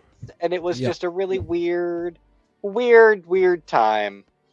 And you ended up with stuff like this. Yep. 100%. But I love it. I wouldn't trade it. I remember just being young and being in the theater, seeing this for the first time. And yeah, I mean, both of these, I love them specifically as Christmas movies. I think this is the closest we'll ever get to a Twin Peaks Christmas. Yes, I love that interpretation. Nico, what do you got? You know, I think that Iron Man 3 is maybe the weakest of the Iron Man movies in terms of the overall actual picture of like what makes an element of the Marvel Cinematic Universe. But I think, you know, in terms of what makes an Iron Man movie, I think it's stellar. It's just such a hard thing to talk about because Iron Man is a tentpole project and not really about a solo character. So whether you're talking about its value to the MCU or its value to Iron Man, it's definitely a your mileage may vary sort of situation. Yeah. I just don't love Batman Returns. I'm not a Burton guy in general. Wow. While I'm an Elfman guy, so Batman Returns is Wow. fine, but I actually love the Camp of the Schumacher shit because it's actually just bad. It's just silly. You could just cast a bunch of drag queens in that and it would be a lot of fun. But Batman Returns and Batman are so precariously balanced on the quality of Michael Keaton being kind of creepy like your uncle, but also kind of sexy like your uncle, but also maybe smart like your uncle. And so I think in a lot of ways, Batman Returns is the pinnacle of Michael Keaton's Michael Keatonity. Yeah. It's so funny. It's Batman. It's called Batman, starring Michael Keaton as Batman. This is a Catwoman movie to me. This is I was like, what are you talking about, Michael Keaton? Michelle Pfeiffer's name isn't Michael Keaton. She is at least co-star. I would completely. Yeah, agree. I mean, you're 100%. Everything you're saying is correct. It's just like been filtered out by my F slur brain that is just like, Catwoman all the way. You know what, Miss Give me Kitty? them I'm feeling so titties. much yummier. Also, Cyborg, to answer your question, I am 38. I'm about to be 39. And I have a weird steel trap memory for everything from about 1989 until 2001-ish, and then I start doing a lot of drugs, and the steel trap still works, just in much smaller chunks. It goes from like full reels of film to just really good quality Polaroids. But anyway, we got one more movie on this list. We do. So when you first wrote this, there was a typo. Long kiss goodnight. If I had had more time, I cannot tell you how many of these would have Bill Nighy's face on Gina Davis. Sold. 100% sold. I wish I'd had more time for you, and I'm so sorry. That's okay. We're gonna make it through this together. This is my Die Hard. This is, again, F slur all the way. Do not care for yippee-ki-yay, motherfucker. Just care about Gina Davis bleaching her hair and fucking everything that moves. Long Kiss Goodnight. Gina Davis plays a lady who has had amnesia for the last 8 years, has no idea who she is. It's Christmas time. She gets in a car accident. Her memory starts coming back. It turns out that she is an elite assassin. It's still Christmas time. She does some elite assassinating. Still Christmas. It's Christmas all the way. A bomb shows up at the border between Niagara Falls and Canada, and Gina Davis slides down a thing of Christmas lights to kill a guy and get away from the bomb. Christmas is saved. That's what we got. It's a great movie. It came out in 1996. It is, again, so many of these movies the Christmas vibe is great. Don't get me wrong. And the assignment was do Christmas movies. So I did Christmas movies. What I really wanted to give the children or the adults who just wanted to relive it is the vibes of the period from about 1992 to 1999 plus Family Stone is 2005. But there's a thing there they all have in common. It is for one thing, all of these were shot on film, not digitally. Yeah. And I really, watching these was the first time I was ever like, man, film was so different. The children today will never know. But yeah, I mean, Long Kiss Goodnight, it is a really great movie. It's really fun. It's got a lot of like 90s studio exec decision, which Marvel does these all the time. So, but like, you just really recognize the 90s-ness of them where they're like, the children today, well, they're not even children because this is an adult movie, but like, no one's going to care how she wound up there. Just like cut the scene explaining it and have her go from like being fully clothed to fully naked. It's fine. There's so much of that. Back before everyone was a film critic and asked questions all the time. Exactly. All we had was Siskel and Ebert, and then like your local papers film guy who would be like, this one's not appropriate for the kids, so I say 2 washcloths out of 5. Because his name was like Gary Wash, so his scale was washcloths. I don't know. I just like, anyway, Long Kiss Goodnight. That was not bad. Great movie, great Christmas movie, and I think we should all consider bleaching our hair like Gina Davis. I will not go on to see her in another thing until she stars in Grey's Anatomy for half a season. That's all I got. Fair enough. Anyway, next, now we move into the TV portion of things. Yes. And this is a twofold breakdown. It was going to be all drama, but then I threw Schitt's Creek in at the last minute. But anyway, season 3, episode 10 of Buffy, the only Buffy Christmas episode, Amends. It is unseasonably warm in California, and the root of all evil has shown up in Sunnydale. What is so goddamn wild about Amends is how important it will end up being for the entirety of Buffy lore going forward. Oh, yeah. And Nico, you can't just keep snapping. You have to actually stop and talk. You just can't talk endlessly. Find the middle. You know, I love Buffy season 7, and I would have to spend 45 minutes defending myself for liking Buffy season 7. No, we've always let you like Buffy season 7. Oh my God, the last time I said I liked Buffy season 7, you went, that is the wrong opinion. So, I mean, it is, but I'm still letting you do it. No, telling me it's wrong, it's not letting me do it. So I'm just here to let you have your Christmas. I am the Amends. Do you like Amends? I do. It's fine. Yeah. I think something we can all agree on this holiday season Go to it. is that the true root of all evil is this haircut. Buffy's Amends. There's a dude on Twitter whose handle was Buffy's Amends Bangs forever, and it made me laugh whenever he would come. I don't follow him, but he would just like come up in my feed. But you should be thinking about Buffy's Amends Bangs every day. They are like the sins that Jesus died for. We should feel unclean because of them, and yet we should never not be thinking about them. There should be jokes about how bad this haircut is. Yeah. You should be joking about, God, I have a really bad haircut right now. That's how bad it looks. It's so funny that Buffy Summers is the Carrie of the demon world. She just shows up in the weirdest outfits with the stupidest hair, and everybody is just like, God damn it, not this bitch again. Oh my God, I love that description, though. That's perfect. She is the well-intentioned Carrie Bradshaw of the demon world. Yeah. And I asked myself, should I be wearing high heels on patrol? And the answer was yes. I look cute, and I'm slaying. That's what she'd say today. And just like that, the vampire was dusted. And just like that, I want to say hi to Pet Rock, who said hi. Hi, Pet Rock. Hi, Pet Rock. We agree. Heart, SMG. We do. We love her so much. Present day SMG, total queen. Love that she's a part of everything. Yeah, this is another one of those ones that like I'll watch this a lot just because it is the Christmas episode of Buffy. It's not a great Christmas episode, but it is the only one we got for some reason. And I would have thought in 7 seasons we would get 2 at least. We get 2 Buffy's birthday episodes. Anyway, it's great. Or other holidays, anything. But yeah, we do get 2 Halloween episodes. But yeah, we really don't. Do we get a Valentine's Day episode? We get 3. We get 1 Valentine's Day episode. Yeah. Still, whatever. Yeah.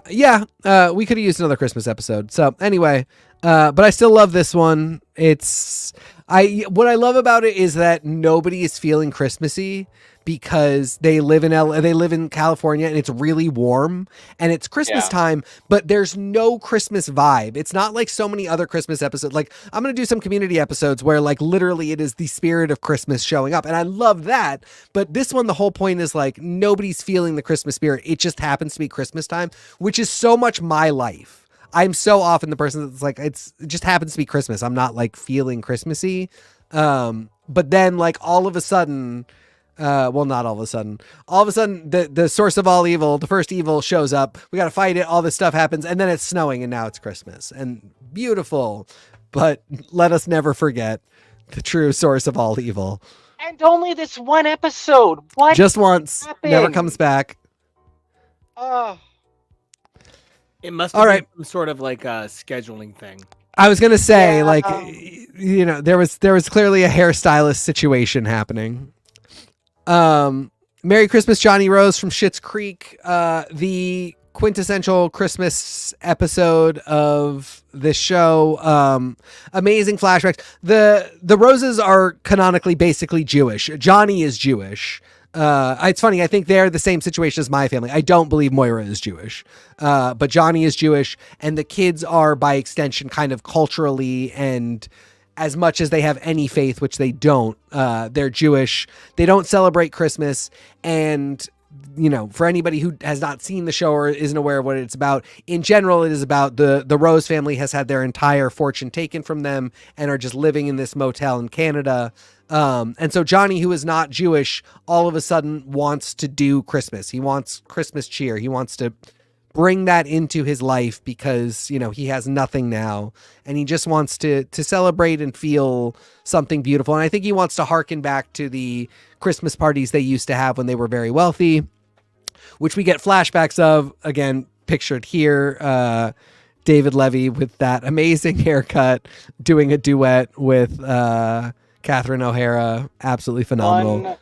One of the things that's so delightful about this episode, too, is this sequence of them doing a Christmas duet is a callback to an earlier episode where they talk about yes, exactly. At Christmas parties. And so just their own sense of continuity and the callbacks that they do and getting to see that was truly amazing. 100%. This is just really funny. This is a great episode, and I highly recommend it. This is a great one. You don't really need to have seen much of the show otherwise to really enjoy this one. I agree. Yeah, it's really fun. And then on a less high note.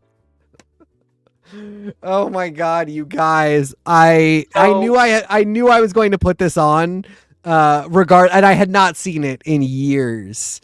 And I was fully prepared to be like, this is probably going to be lame.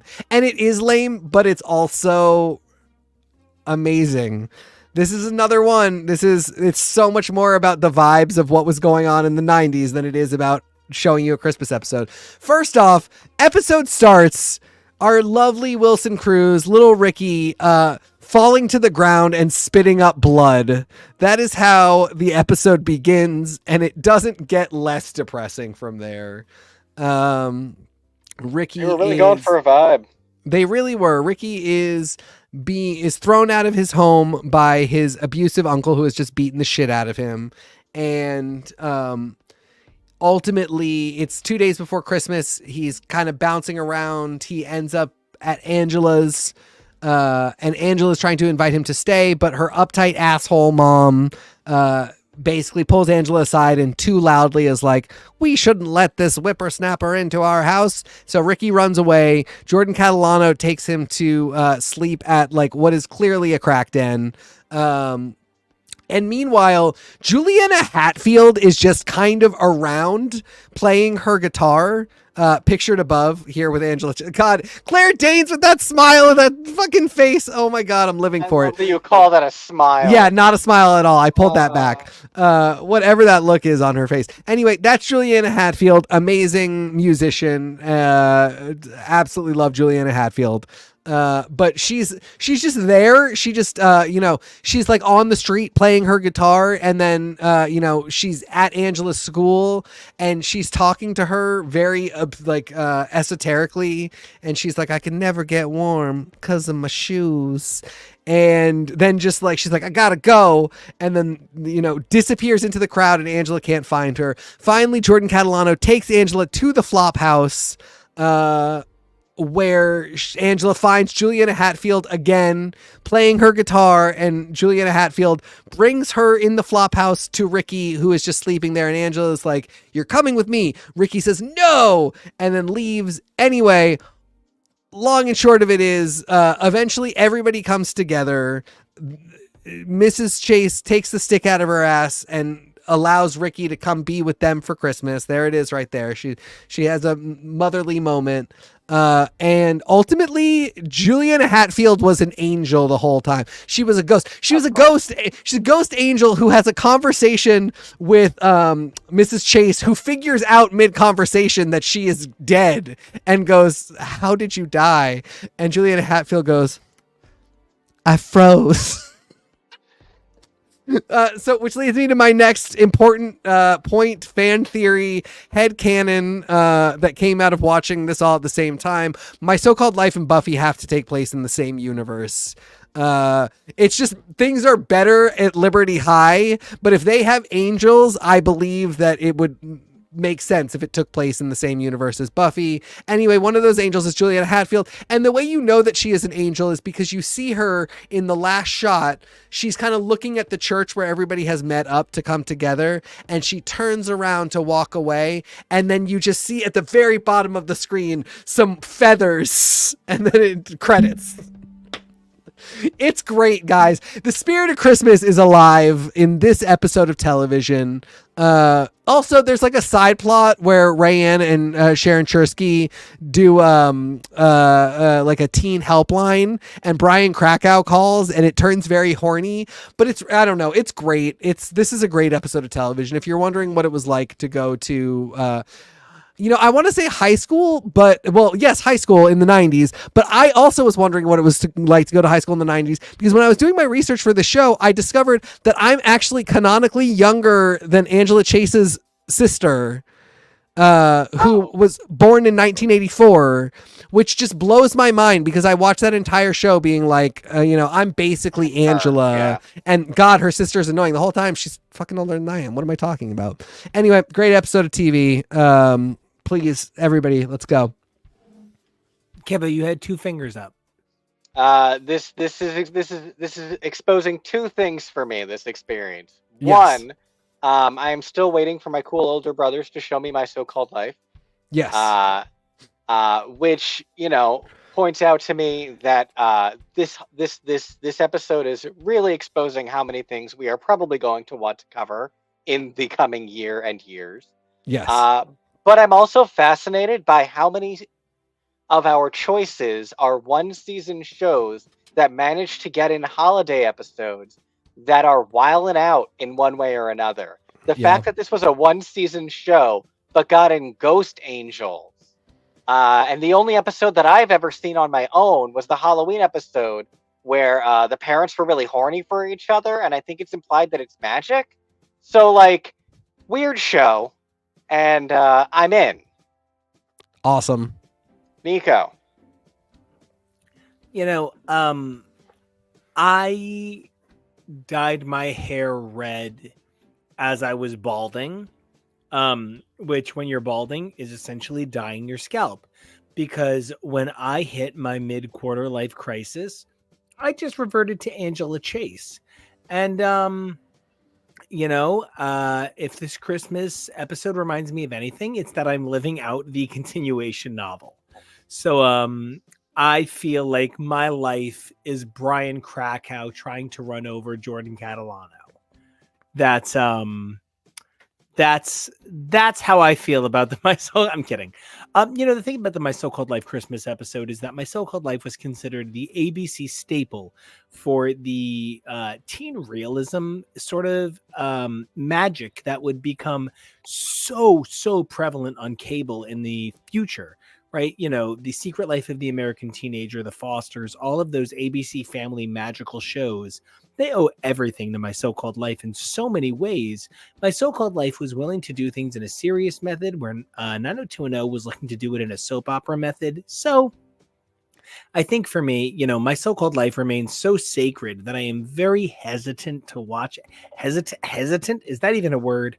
I am very hesitant to watch My So-Called Life again as an adult because I'm always like, was that what being 17 was like? Or is that what I thought being 17 was like at 12? Yeah. So, but ultimately this episode is, one that I've watched multiple times. Of note, when My So-Called Life was only released in 12 episodes on VHS, it was the first 11 and this. Yep. So if you are a My So-Called Life big time fan, a stan, as it was about 2 years ago, you definitely had those VHSs, and you had a copy of this.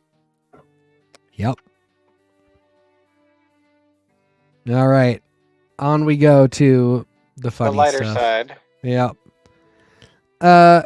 I chose 2 episodes from 3 of my favorite series. I decided not to do the Parks and Rec ones. I don't know. But I think if you are our age, this block of shows was a big deal to a lot of us at some point. Originally, I chose Benihana Christmas. I have since, while doing research, found that while it made a lot of racially charged jokes, I think with a wink and a nod, intending to point out that idiots are racist and idiots do the racist things that you see, and we're laughing at the idiots, not the racist things that they're doing. Ultimately, some of the actors who were involved, who were of the races that were part of the humor, felt disappointed that they had been brought in just to play Asian actresses. So even though I think Benihana was incredibly funny at the time and still has a lot of humor that is not that, I decided to pull it off the list and instead went with Christmas Party, which I think is still an incredibly funny episode and shows a really important side of Michael, which is just that he can be really horrible when it comes to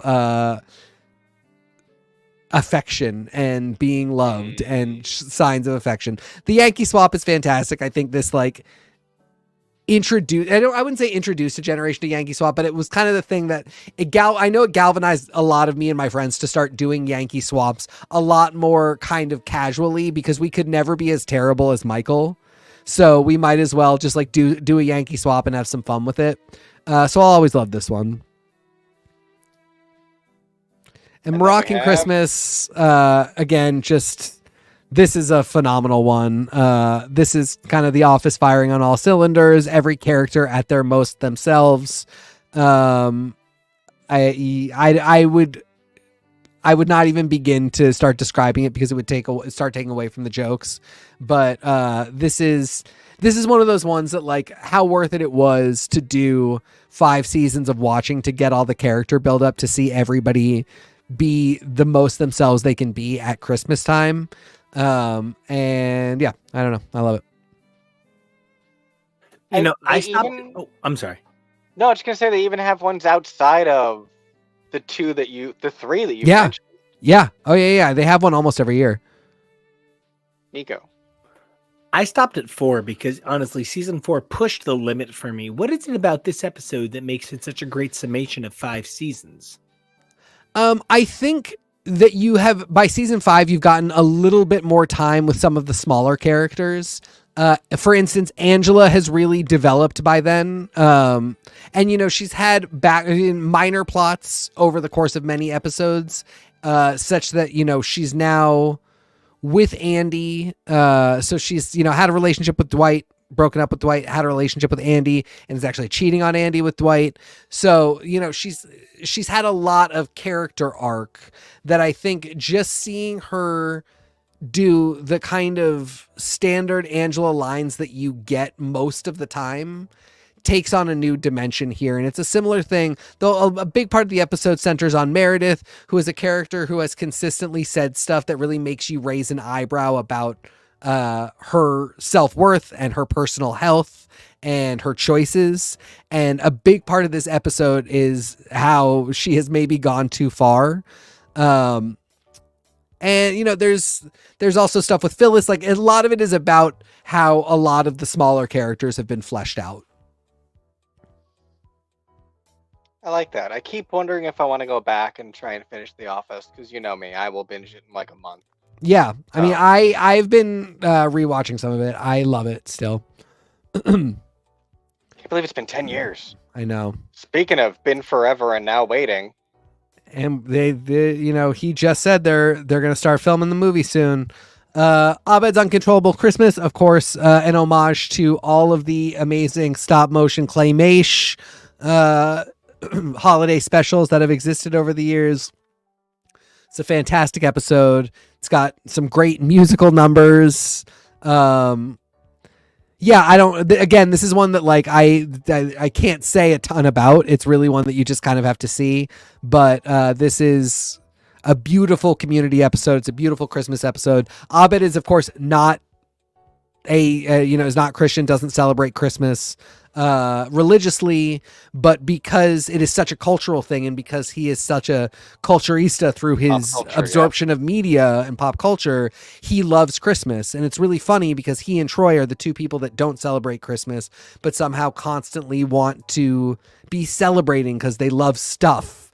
And so you get episodes like this where, Abed just wants to celebrate Christmas, but then at the same time, like, he's also having a deeply personal moment that just involves being a person at the holiday times. I don't know. I deeply relate to it. It's really cool. It's really funny, and I highly recommend it. Part of me would always really love to see, and now it would have to be, I don't know, also animated or something, but I would love to see a version of this from outside the fantasy.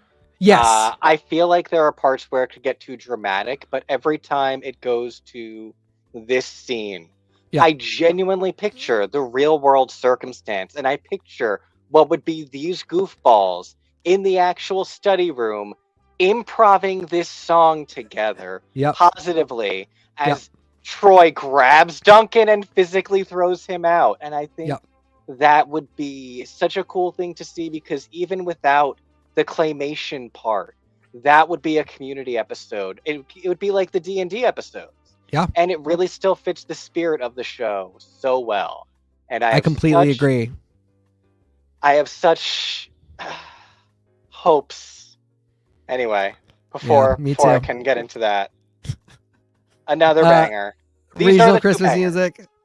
I put this on here in part because I know how much you guys love Taran Killam, who is such a big important part of this episode. This is Christmas by way of Invasion of the Body Snatchers by way of Glee. It is hilarious. It goes through a bunch of Christmas tropes. Famously, Nico does not like Annie's Sexy Baby song, which I think is, I love, but I like that Nico doesn't like it.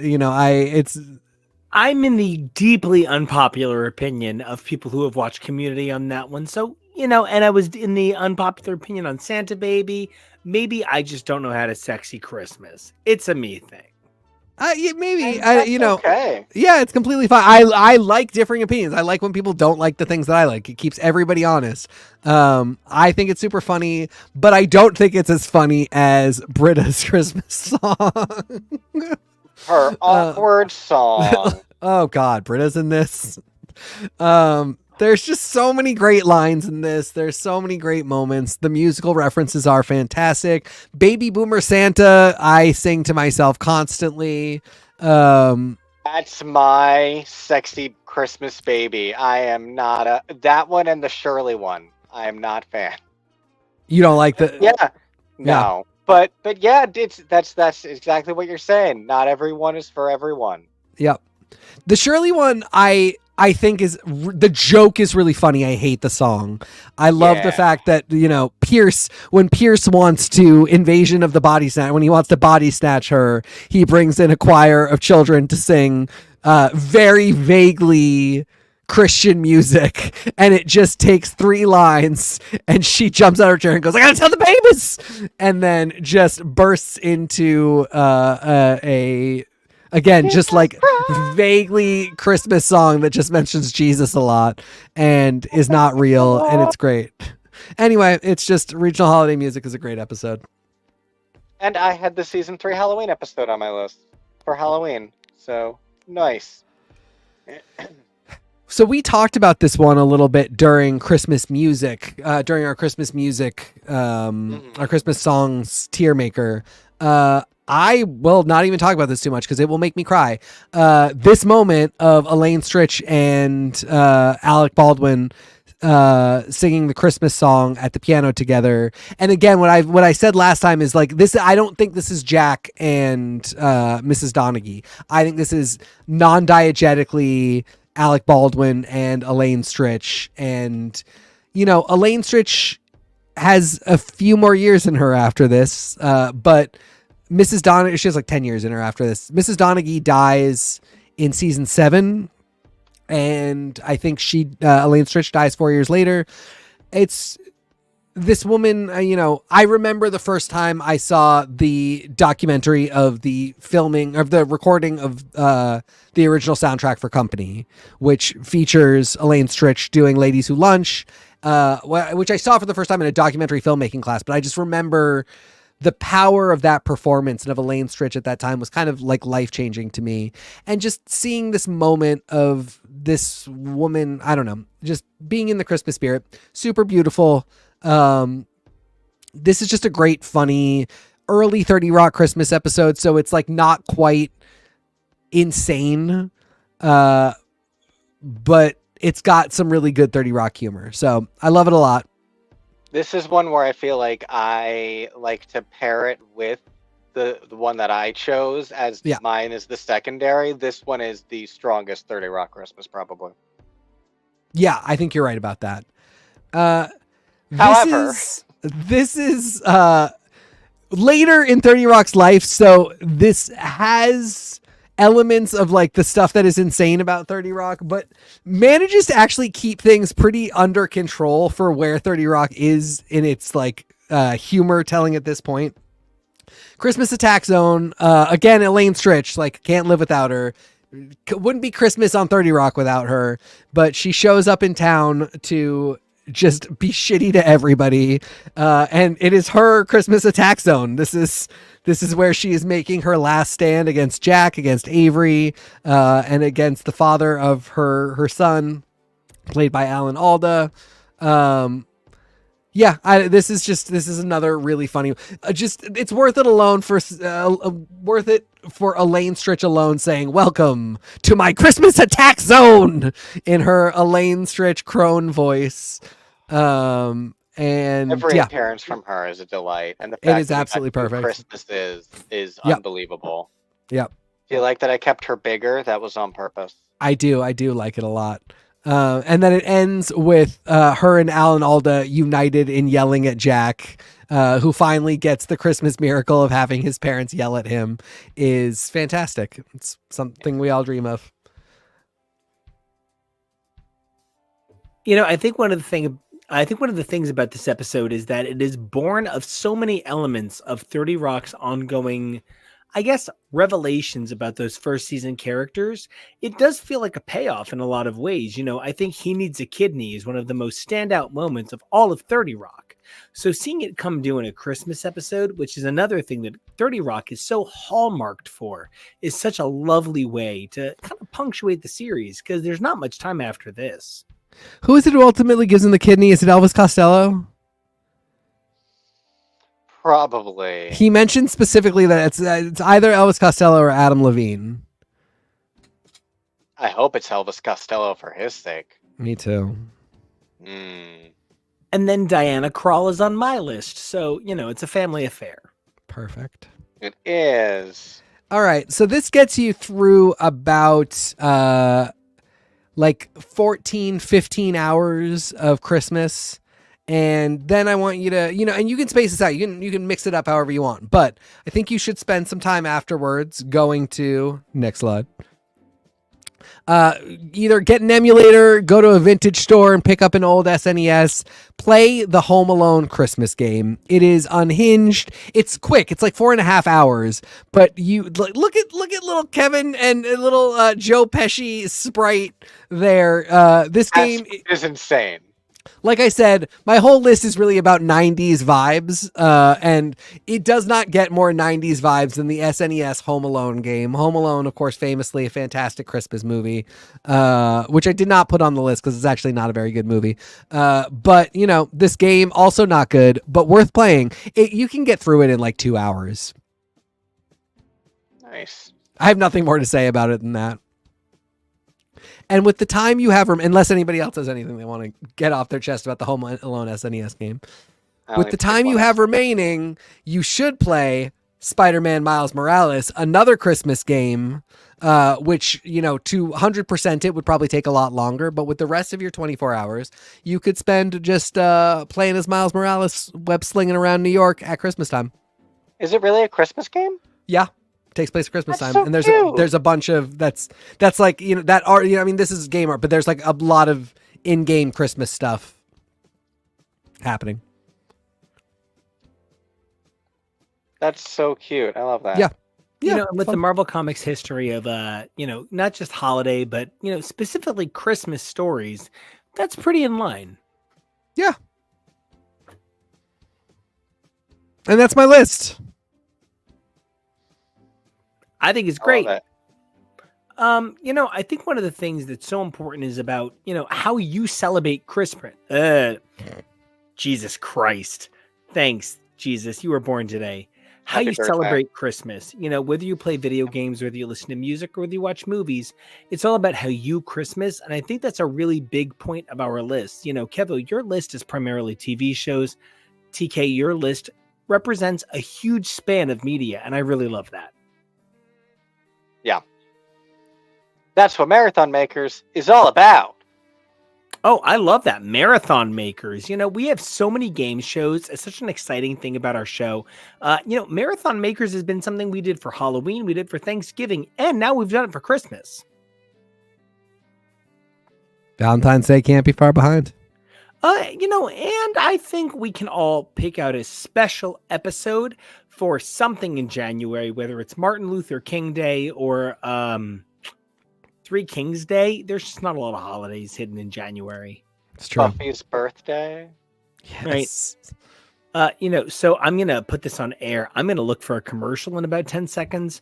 But when we come back, we're going to do my 24-hour marathon and, you know, finish out this episode and get ourselves to tomorrow, where we're going to talk about the unbelievable special that aired for Doctor Who yesterday. And I know we are not at talking about it yet, but really, you know, between Tasty Cake's comment and getting to watch it live today, I had such an amazing time with the Doctor Who special. Kevo, while you line up that commercial, do you want to talk about anything about the special that doesn't spoil TK too much? Unexpected. Yeah. Unexpected top to bottom. You know, I think that's even one of the things that makes Christmas so exciting, never knowing what you're going to get when you get downstairs. I remember there are so many Christmases where my parents would buy like something at like Odd Lot that was like $2.99. That would be my Hallmark Christmas present for the entire year. And I would talk about it for 10 years to come. How many fake tool sets I would have when I wouldn't pick up a real hammer until I was 35 is pretty staggering. And so, you know, it's pretty, I don't know, it's just really magical when it surprises. Does anybody have any favorite surprise Christmas presents over the years? I already said mine. It was the SNES. Yeah, I mean, I'll think about that one forever. Ooh, if we're going on a break, then I'll think about it on the break, and then I'll say it when I come back. Can I just like express to everybody that when you've been on camera for 2 hours and 2 minutes, sometimes it is just really hard to make words happen. Yeah, truly. Oh, God, I get so tired. Anyway, we're going to hop to commercial. We're going to come back. We're going to do my list and we're going to get out of here, guys. So definitely warm up that hot chocolate, get some marshmallows, drop it in there. And we're going to come back and bring you a little bit more 24-hour holiday marathon.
Hey, everybody, welcome back to X is for Show, where we're going to take a look at the last 24-hour marathon that we have to cover in our three-part 24-hour marathon, one-episode saga. Geez, I feel like Stan Lee in 1965. So we have taken a look at Kevo's amazing list, which featured primarily sitcoms. We've taken a look at TK's very varied list, taking a look at movies, sitcoms, and video games. And it has been so exciting. Kevo, what has been your favorite thing from TK's list so far, if you have one? For me, it's that he took care of covering a few things so I didn't have to. Ooh, I did also enjoy that. I enjoyed the things that he inspired me to want to watch in the future, like my so-called life. Um, I've never given the Family Stone a chance, so I am willing. I am willing. For me, one of the things that was really great about Kevo's list was the sense of sort of like childlike, joyful whimsy. TK, what was your biggest favorite on Kevo's list? I think it was all of the Muppet stuff. It's like what I was saying with some of the sitcoms is like, of course I knew there had to be, Golden Girls Christmas specials.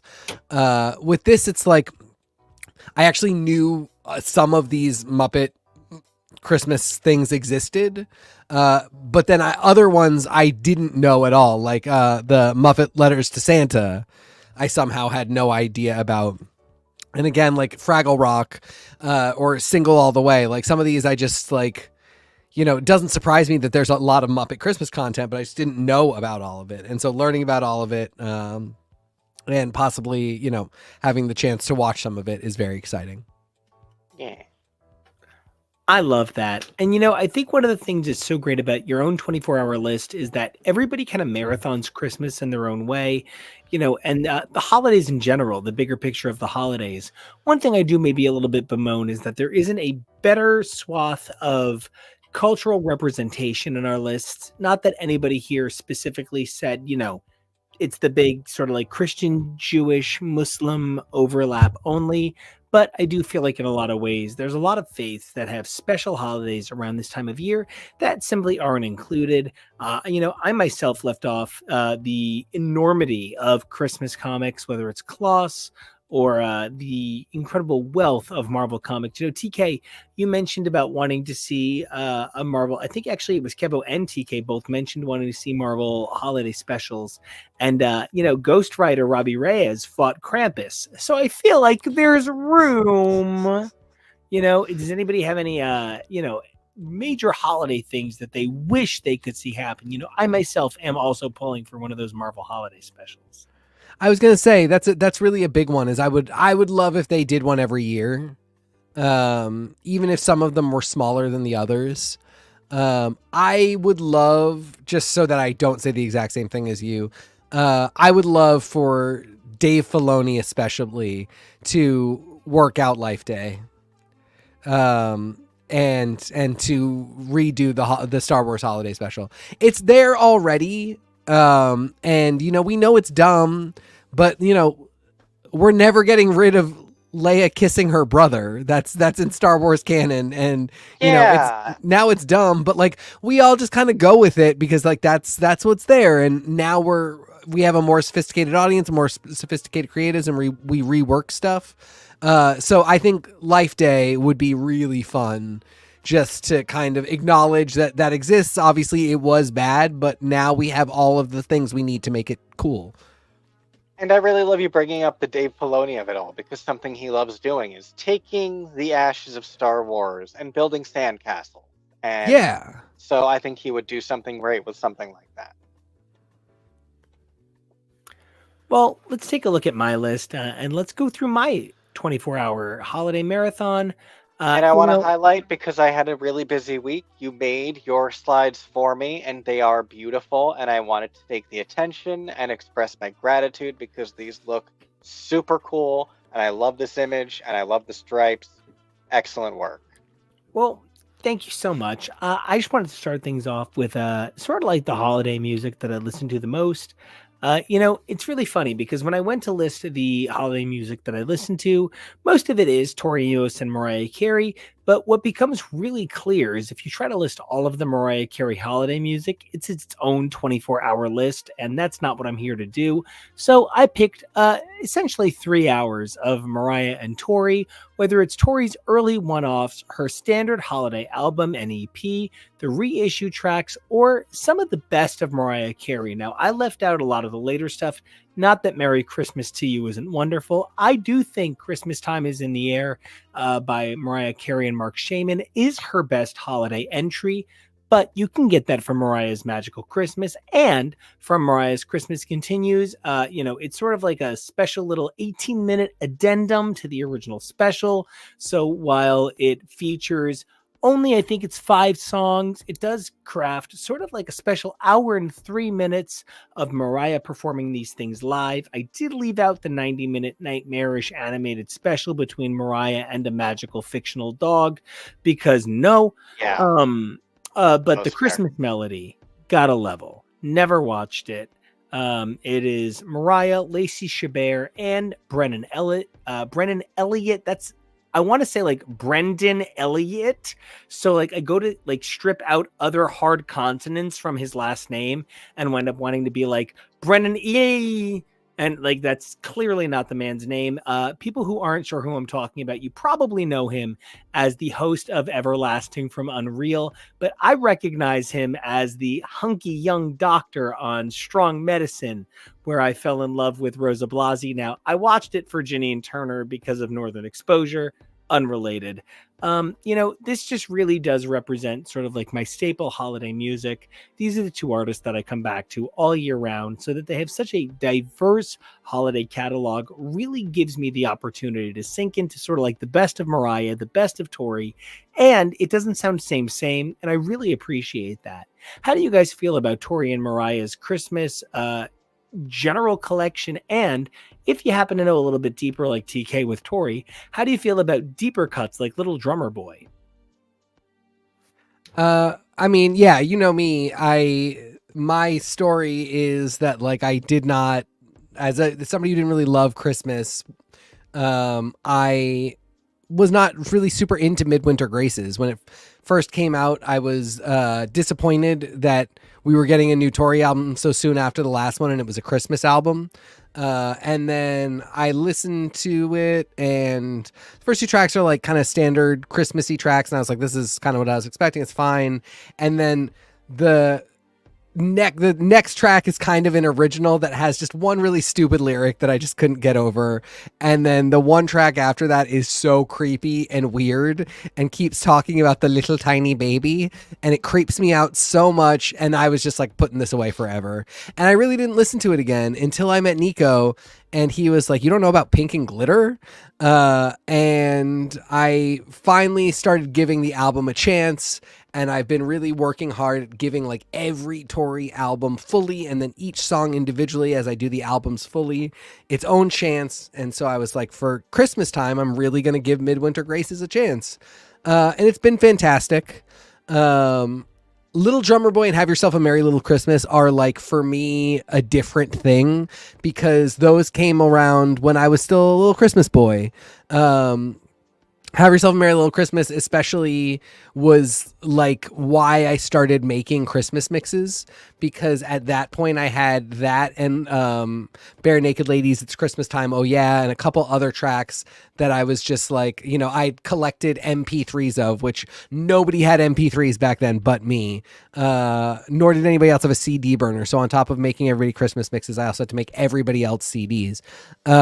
But those two like are from a different time for me. They're from a time where I really loved Christmas. And so I remember getting that Spark single and hearing Have Yourself a Merry Little Christmas for the first time and just being like, this is, I was never for a second was like, did I think like, oh, and Tori will do a Christmas album one day and that'll be great. I was like, I have one Tori Amos Christmas song and it's perfect.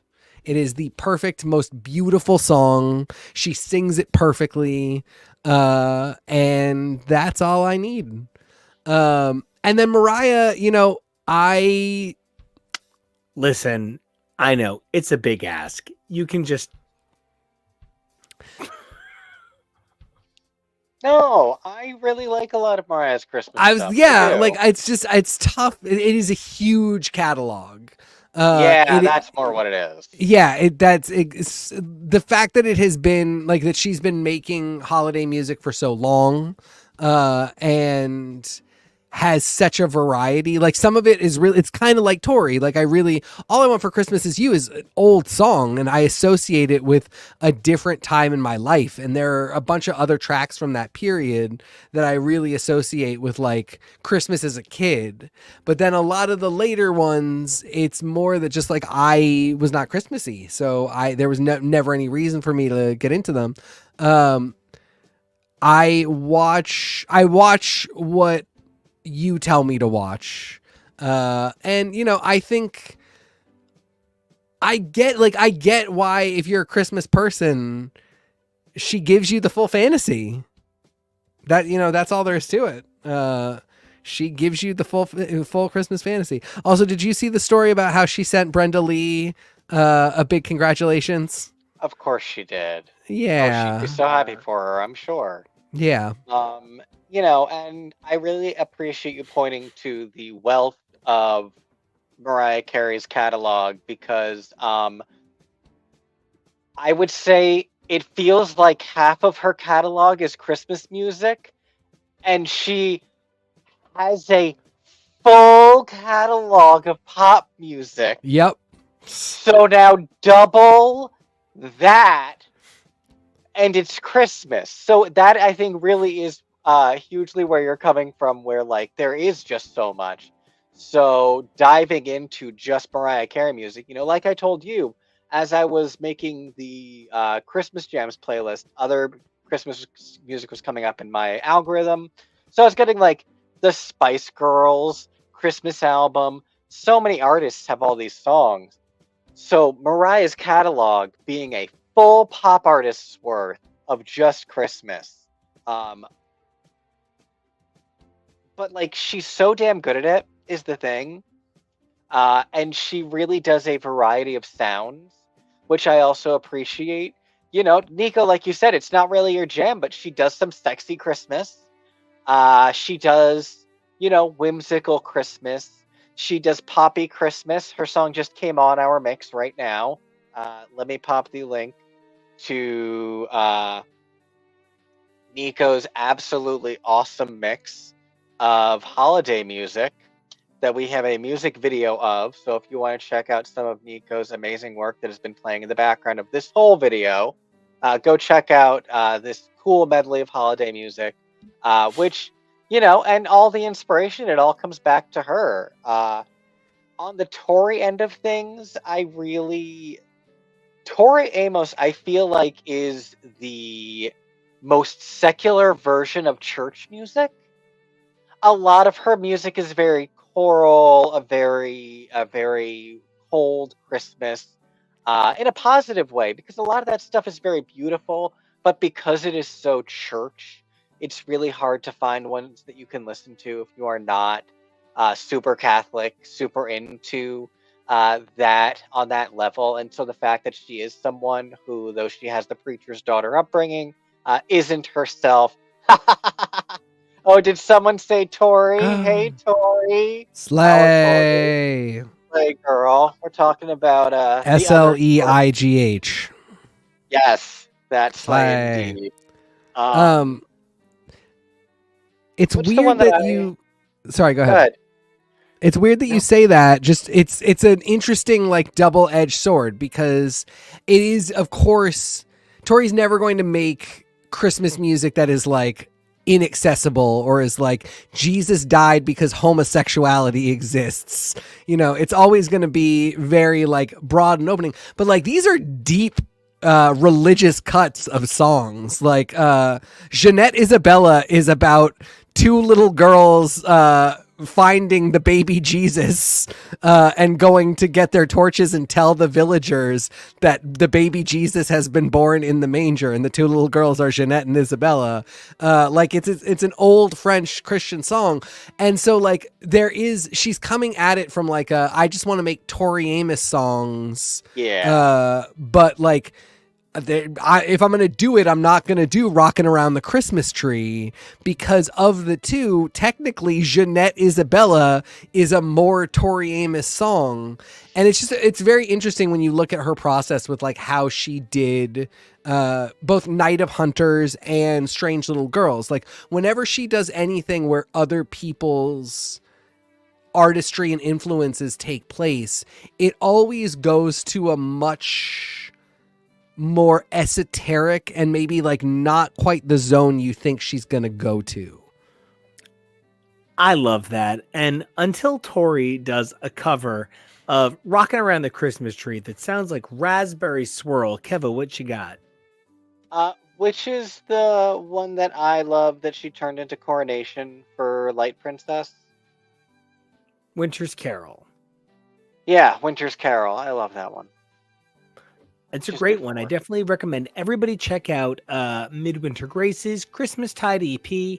And if you have a chance, look at the one-offs like Little Drummer Boy, Have Yourself a Merry Christmas, and the Gold Dust reissue tracks with Star of Wonder and Snow Angel, though I think Snow Angel is the Japanese bonus track. As for Mariah, check out Merry Christmas, the standard edition from 1994, because the deluxe reissue is 2 hours long. Fuck that. Yeah. The hour and 3 minutes of the Apple Plus specials. And while I have never seen it to verify, I'm going to watch A Christmas Melody this year, and we'll see what happens. No matter what, it's Lacey Chabert, and that I Yeah, can Lacey Chabert. You know, exactly. Now that we know it uh, exists, we need it. let's take a look at my next slide where we can take a look at some of the more experiential Christmas stuff. You know, I love to talk about experiential, I guess seasonal offerings. You know, I did it in the Halloween episode, and here I am doing it again in the Christmas episode. If you can't make it to Walt Disney World or Disneyland, I do have an incredibly romantic relationship with things like holiday wishes, the unbelievably sweet sentiment of the Christmas Fantasy Parade at Disneyland. Plus, I do love the Walt Disney World Once Upon a Christmas Time Parade and the Peace on Earth retired tag from Illuminations. Most of this stuff is no longer available to be seen live, but thanks to the incredible magic of things like Martin's Ultimate Tribute on YouTube and more, you can spend about 2 hours watching some of the best ever Walt Disney World and Disneyland holiday offerings. And if you're somebody who likes live theater, don't forget to check out a production of A Christmas Carol. I love the Alan Menken, Lynn Aherns, and Mike Ockrent. That name feels like it is specifically designed to fuck with a kid who was in speech therapy. I think that 90 minutes is some of the best holiday magic you can spend. Personally, I am not the biggest fan of the 2004 made for TV adaptation. I do love Kelsey Grammer's performances and things, though every time he opens his mouth outside of the role of Frasier, I kind of want to, slap him with a fish, New Zealand style. But, I really do appreciate a lot of the magic of that adaptation. I also think it has Jennifer Love Hewitt in it. And, Yes. when I was 12, I thought Jennifer Love Hewitt should be president. So, it's pretty in line with my general sentiment. It has Jane Krakowski, so I fulfill that requirement. I saw, I want to say, 8 consecutive years at the theater at MSG. It is, to this day, my single most important formative Christmas memory. Christmas should always be terrifying. You should be fucking scared as shit at Christmas. Link by Link is one of the greatest pieces of musical theater ever. Kevo, by all means. I cannot emphasize enough for our non-local viewers how much the Madison Square Garden Christmas Carol was an annual tradition just of the area for how many years. Hearing this commercial on the radio or seeing it on TV. My mom was a 3rd grade teacher, and one of her kids was trying to be an actor, and he was Tiny Tim. A year or two. He played against Tim Curry. Oh my God. Yeah, this was like a thing. This was a huge thing. We went one year. I listened to this soundtrack every single year. I constantly forget that I have the original soundtrack, so I am always missing Nico's favorite song from the show, which is really funny and goes to show how Broadway can change from OBCR to continuing productions. Oh, Tori says, I saw Patrick Stewart do it. You saw him do the musical? Probably not, but I would adore seeing video of Patrick Stewart doing A Christmas Carol. The Jane Krakowski, Kelsey Grammer one, like you say, it's not phenomenal, but it's a made-for-TV movie. They did what they could. I would love to see a, like, real modern production film of the Mencken one, because it's such a beautiful musical. TK, do you have any experience with, maybe A Christmas Carol at large, or perhaps this version of A Christmas Carol? I mean, of course, I have a ton of experience with A Christmas Carol. Every kid ends up having some. We did like a big literary analysis of the play when I was in high school. I've seen like 3 or 4 different stage versions. And of course I love Muppet Christmas Carol. I've seen actually probably not a lot of the ones on this list because I didn't go to Disney at this time, but I've seen like a lot of Disney holiday productions because, my sister and my brother-in-law used to work at Disney for a really long time. And for years, we would spend basically our holiday time there. My niece is born December 26th. So like we were usually down there at that time. And then like for the first few years of her life, like probably right up until about 2008, 2009, that's what we would do at Christmas time. We would go to Disney for her birthday. So, I've seen a lot of this stuff. It just never took for me at the time. It really took meeting people who are passionate about the back end side of things and the production of it to really get me to start appreciating of it. And it's just like, it's one of those things. It's so crazy how time lines up, because just, it would be very interesting to have had some of this insight watching it. Just like, it's all very interesting. I want to know how much of this content we can con you into watching. I don't imagine that we would be able to get you to watch the full 2-hour Christmas time tribute, but just some of the shows. You can definitely throw it on, and then like a lot of times I'll watch it with you guys because you like kind of. I'm saying this in a nice way. You talk over it because like I don't find it that interesting just to watch. Because I would rather be there. Yeah. If you were like, hey, like we're going to Florida, here are the shows we're going to see, I would do that in a heartbeat. If it's on TV, I would rather you just talk over it and tell me what's going on, because it's kind of 2-dimensional. It's not that, but the whole thing that makes it special is it's a 4-dimensional experience. It is all of the time and space that is set up for you. So when you just kind of see it on screen, that it's cool to note, it's cool to study, but it is not the same thing at all. And yeah, it is a holistic experience. So like talking to each other while you're watching this show is part of it, because like it's visually stimulating and like there is stuff going on, but they don't make it too like you need to be on the edge of your seat or anything. You're supposed to take it in, like take it all in. Now I would personally recommend going to see a live production of it if you can. I was lucky enough to, with Kevo and my whole family, see a production of A Christmas Carol at the Count Basie Theater in New Jersey last year, where I would then go on to see Tori Amos with TK, Kevo, Jonah.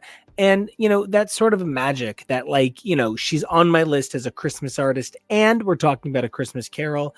This idea of experiential live Christmas theater, it just kind of means so much to me. So whether you take the time to drive through like Diker Heights and just take in those Christmas mansions, or you take the time to just go see somebody carol, it's just a really special thing to just kind of experience and I guess interact with, because nobody goes around singing Easter carols. Nobody goes around singing patriotic songs on the 3rd of July, It's just not something you do, but you might be able to catch a production of one of these things on the 20th of December, and that's pretty magical.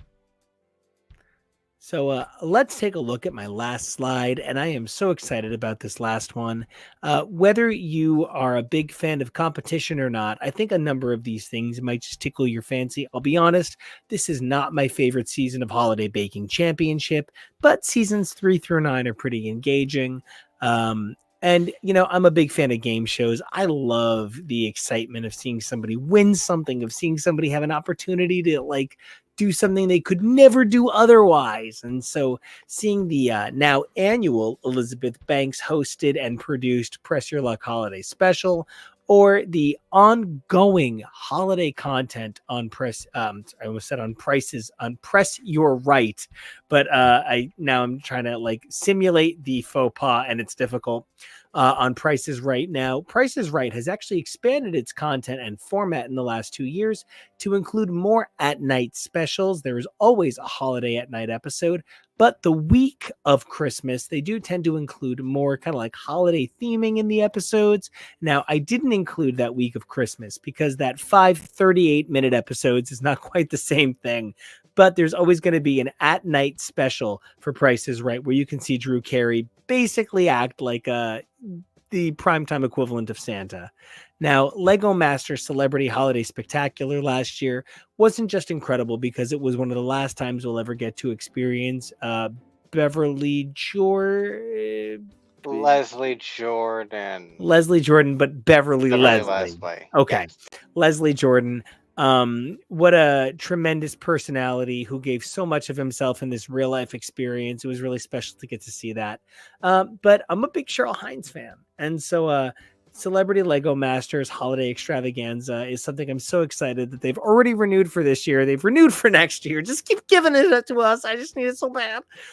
Because growing up, Legos were always a huge part of my Christmas. So it is so special to get to see a holiday tradition with Wait, who's that on the left? Oh, it's Robin Thicke. That was the joke I was making. By all means, please lay into Robin Thicke being a part of our Christmas tradition. Oh no. I imagine we will probably rewatch this when we cover the second season of it in the coming weeks. So definitely keep an eye out for our coverage of Celebrity Holiday Lego Deathmatch. With real bullets.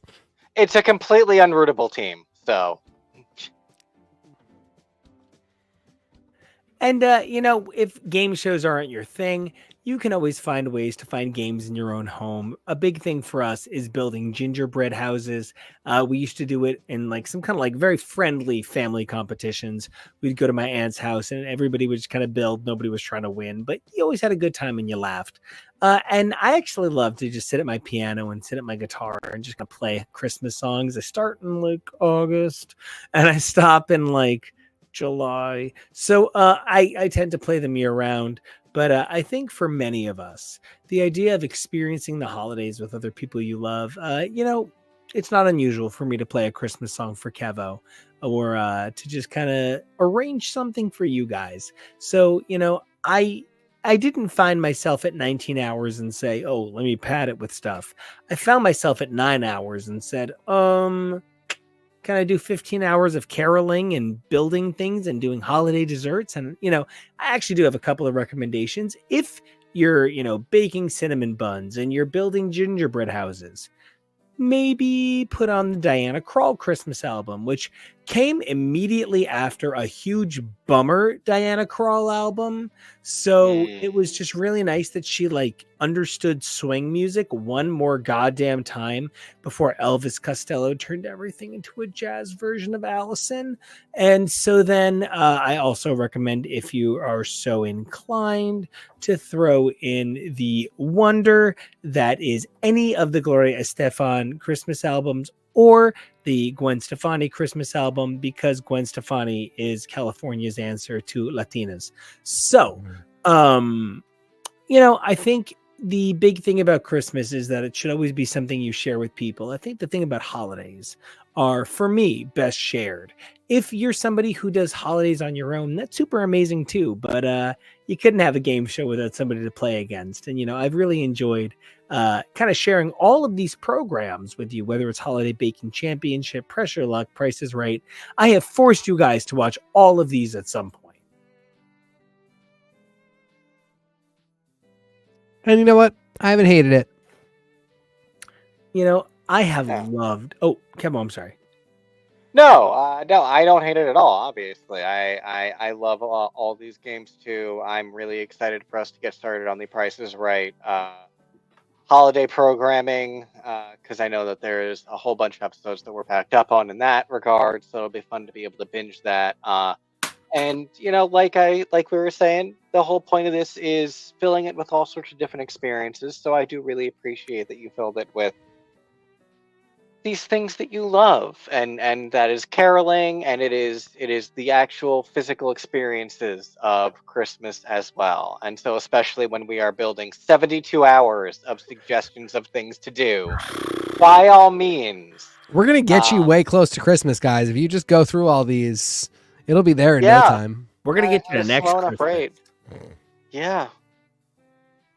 You know, the next Christmas. No. I've just had such a great time celebrating this holiday season with you guys, and I can't wait to celebrate it with you guys in person in the next couple of weeks. I'm going to fill it with all of the amazing things on your guys' 24-hour lists, and of course, my own, because it's my list. So, you know, until then, guys, we have some amazing broadcasts coming up in the next couple of weeks, whether it's our continuing coverage of things like Drag Race and comic books, or our specialty coverage that we love to throw in on Saturdays. Guys, we're going to cover so much Scream because Scream came out in December. It's actually secretly a Christmas movie. But No. I'll give you a lot of things. I am not going to give you that Scream is secretly a Christmas movie. It is for me But- because Christmas makes me homicidal. I love that. Now, Kevo, you know, you do all of these beautiful images, and I appreciate the compliments to my images, but I'm only just trying to follow suit in the amazing Christmas producer's steps. So until we find out what's in your stocking, Kevo, where can everybody find you online? You can find me over on the socials as usual, doing my thing. Mostly you can find the content that I've been producing on here, including a whole bunch of really fun shorts where we have been slowly doing an unboxing of the Marvel Lego holiday calendar with a full video to come. But until then, check out our daily shorts of the experience. Plus, you know, all the other awesome holiday content that we have been doing this season. And until we come back tomorrow, you can find me at Kevo Really. That's KEVOREALY. Teak, where can everybody find you, sir? You can find me at TK Elemental. Nico, where can everybody find you? You guys can find me celebrating this amazing holiday season all over this network with these two amazing guys. We have a lot more amazing programs to come your way. I wish I had another word for amazing, but I seem to use amazing way too much. I also noticed that when I'm trying to say I'm going somewhere, I describe it as I'm heading there. I use that verb way too much. That's definitely something that that's a Christmas gift I'm giving myself this year, self-awareness. But until then, you guys can check me out at Nico Action. That's NICOAC down there, ACTION. You guys can check out my music over at SoundCloud and more. I am so proud to be part of this show. I love these guys and I love everything we do. And so until we come back, way less than 24 hours from now, we want you guys to do three things. Number one, we want you to stay merry safe. Number two, we want you to be brave, Holly. And number three, we want you to be jolly Evolve daily jollily. Yeah, there Yeah. you go. Jovially or something. And until then, we'll see you. Ho, ho, ho.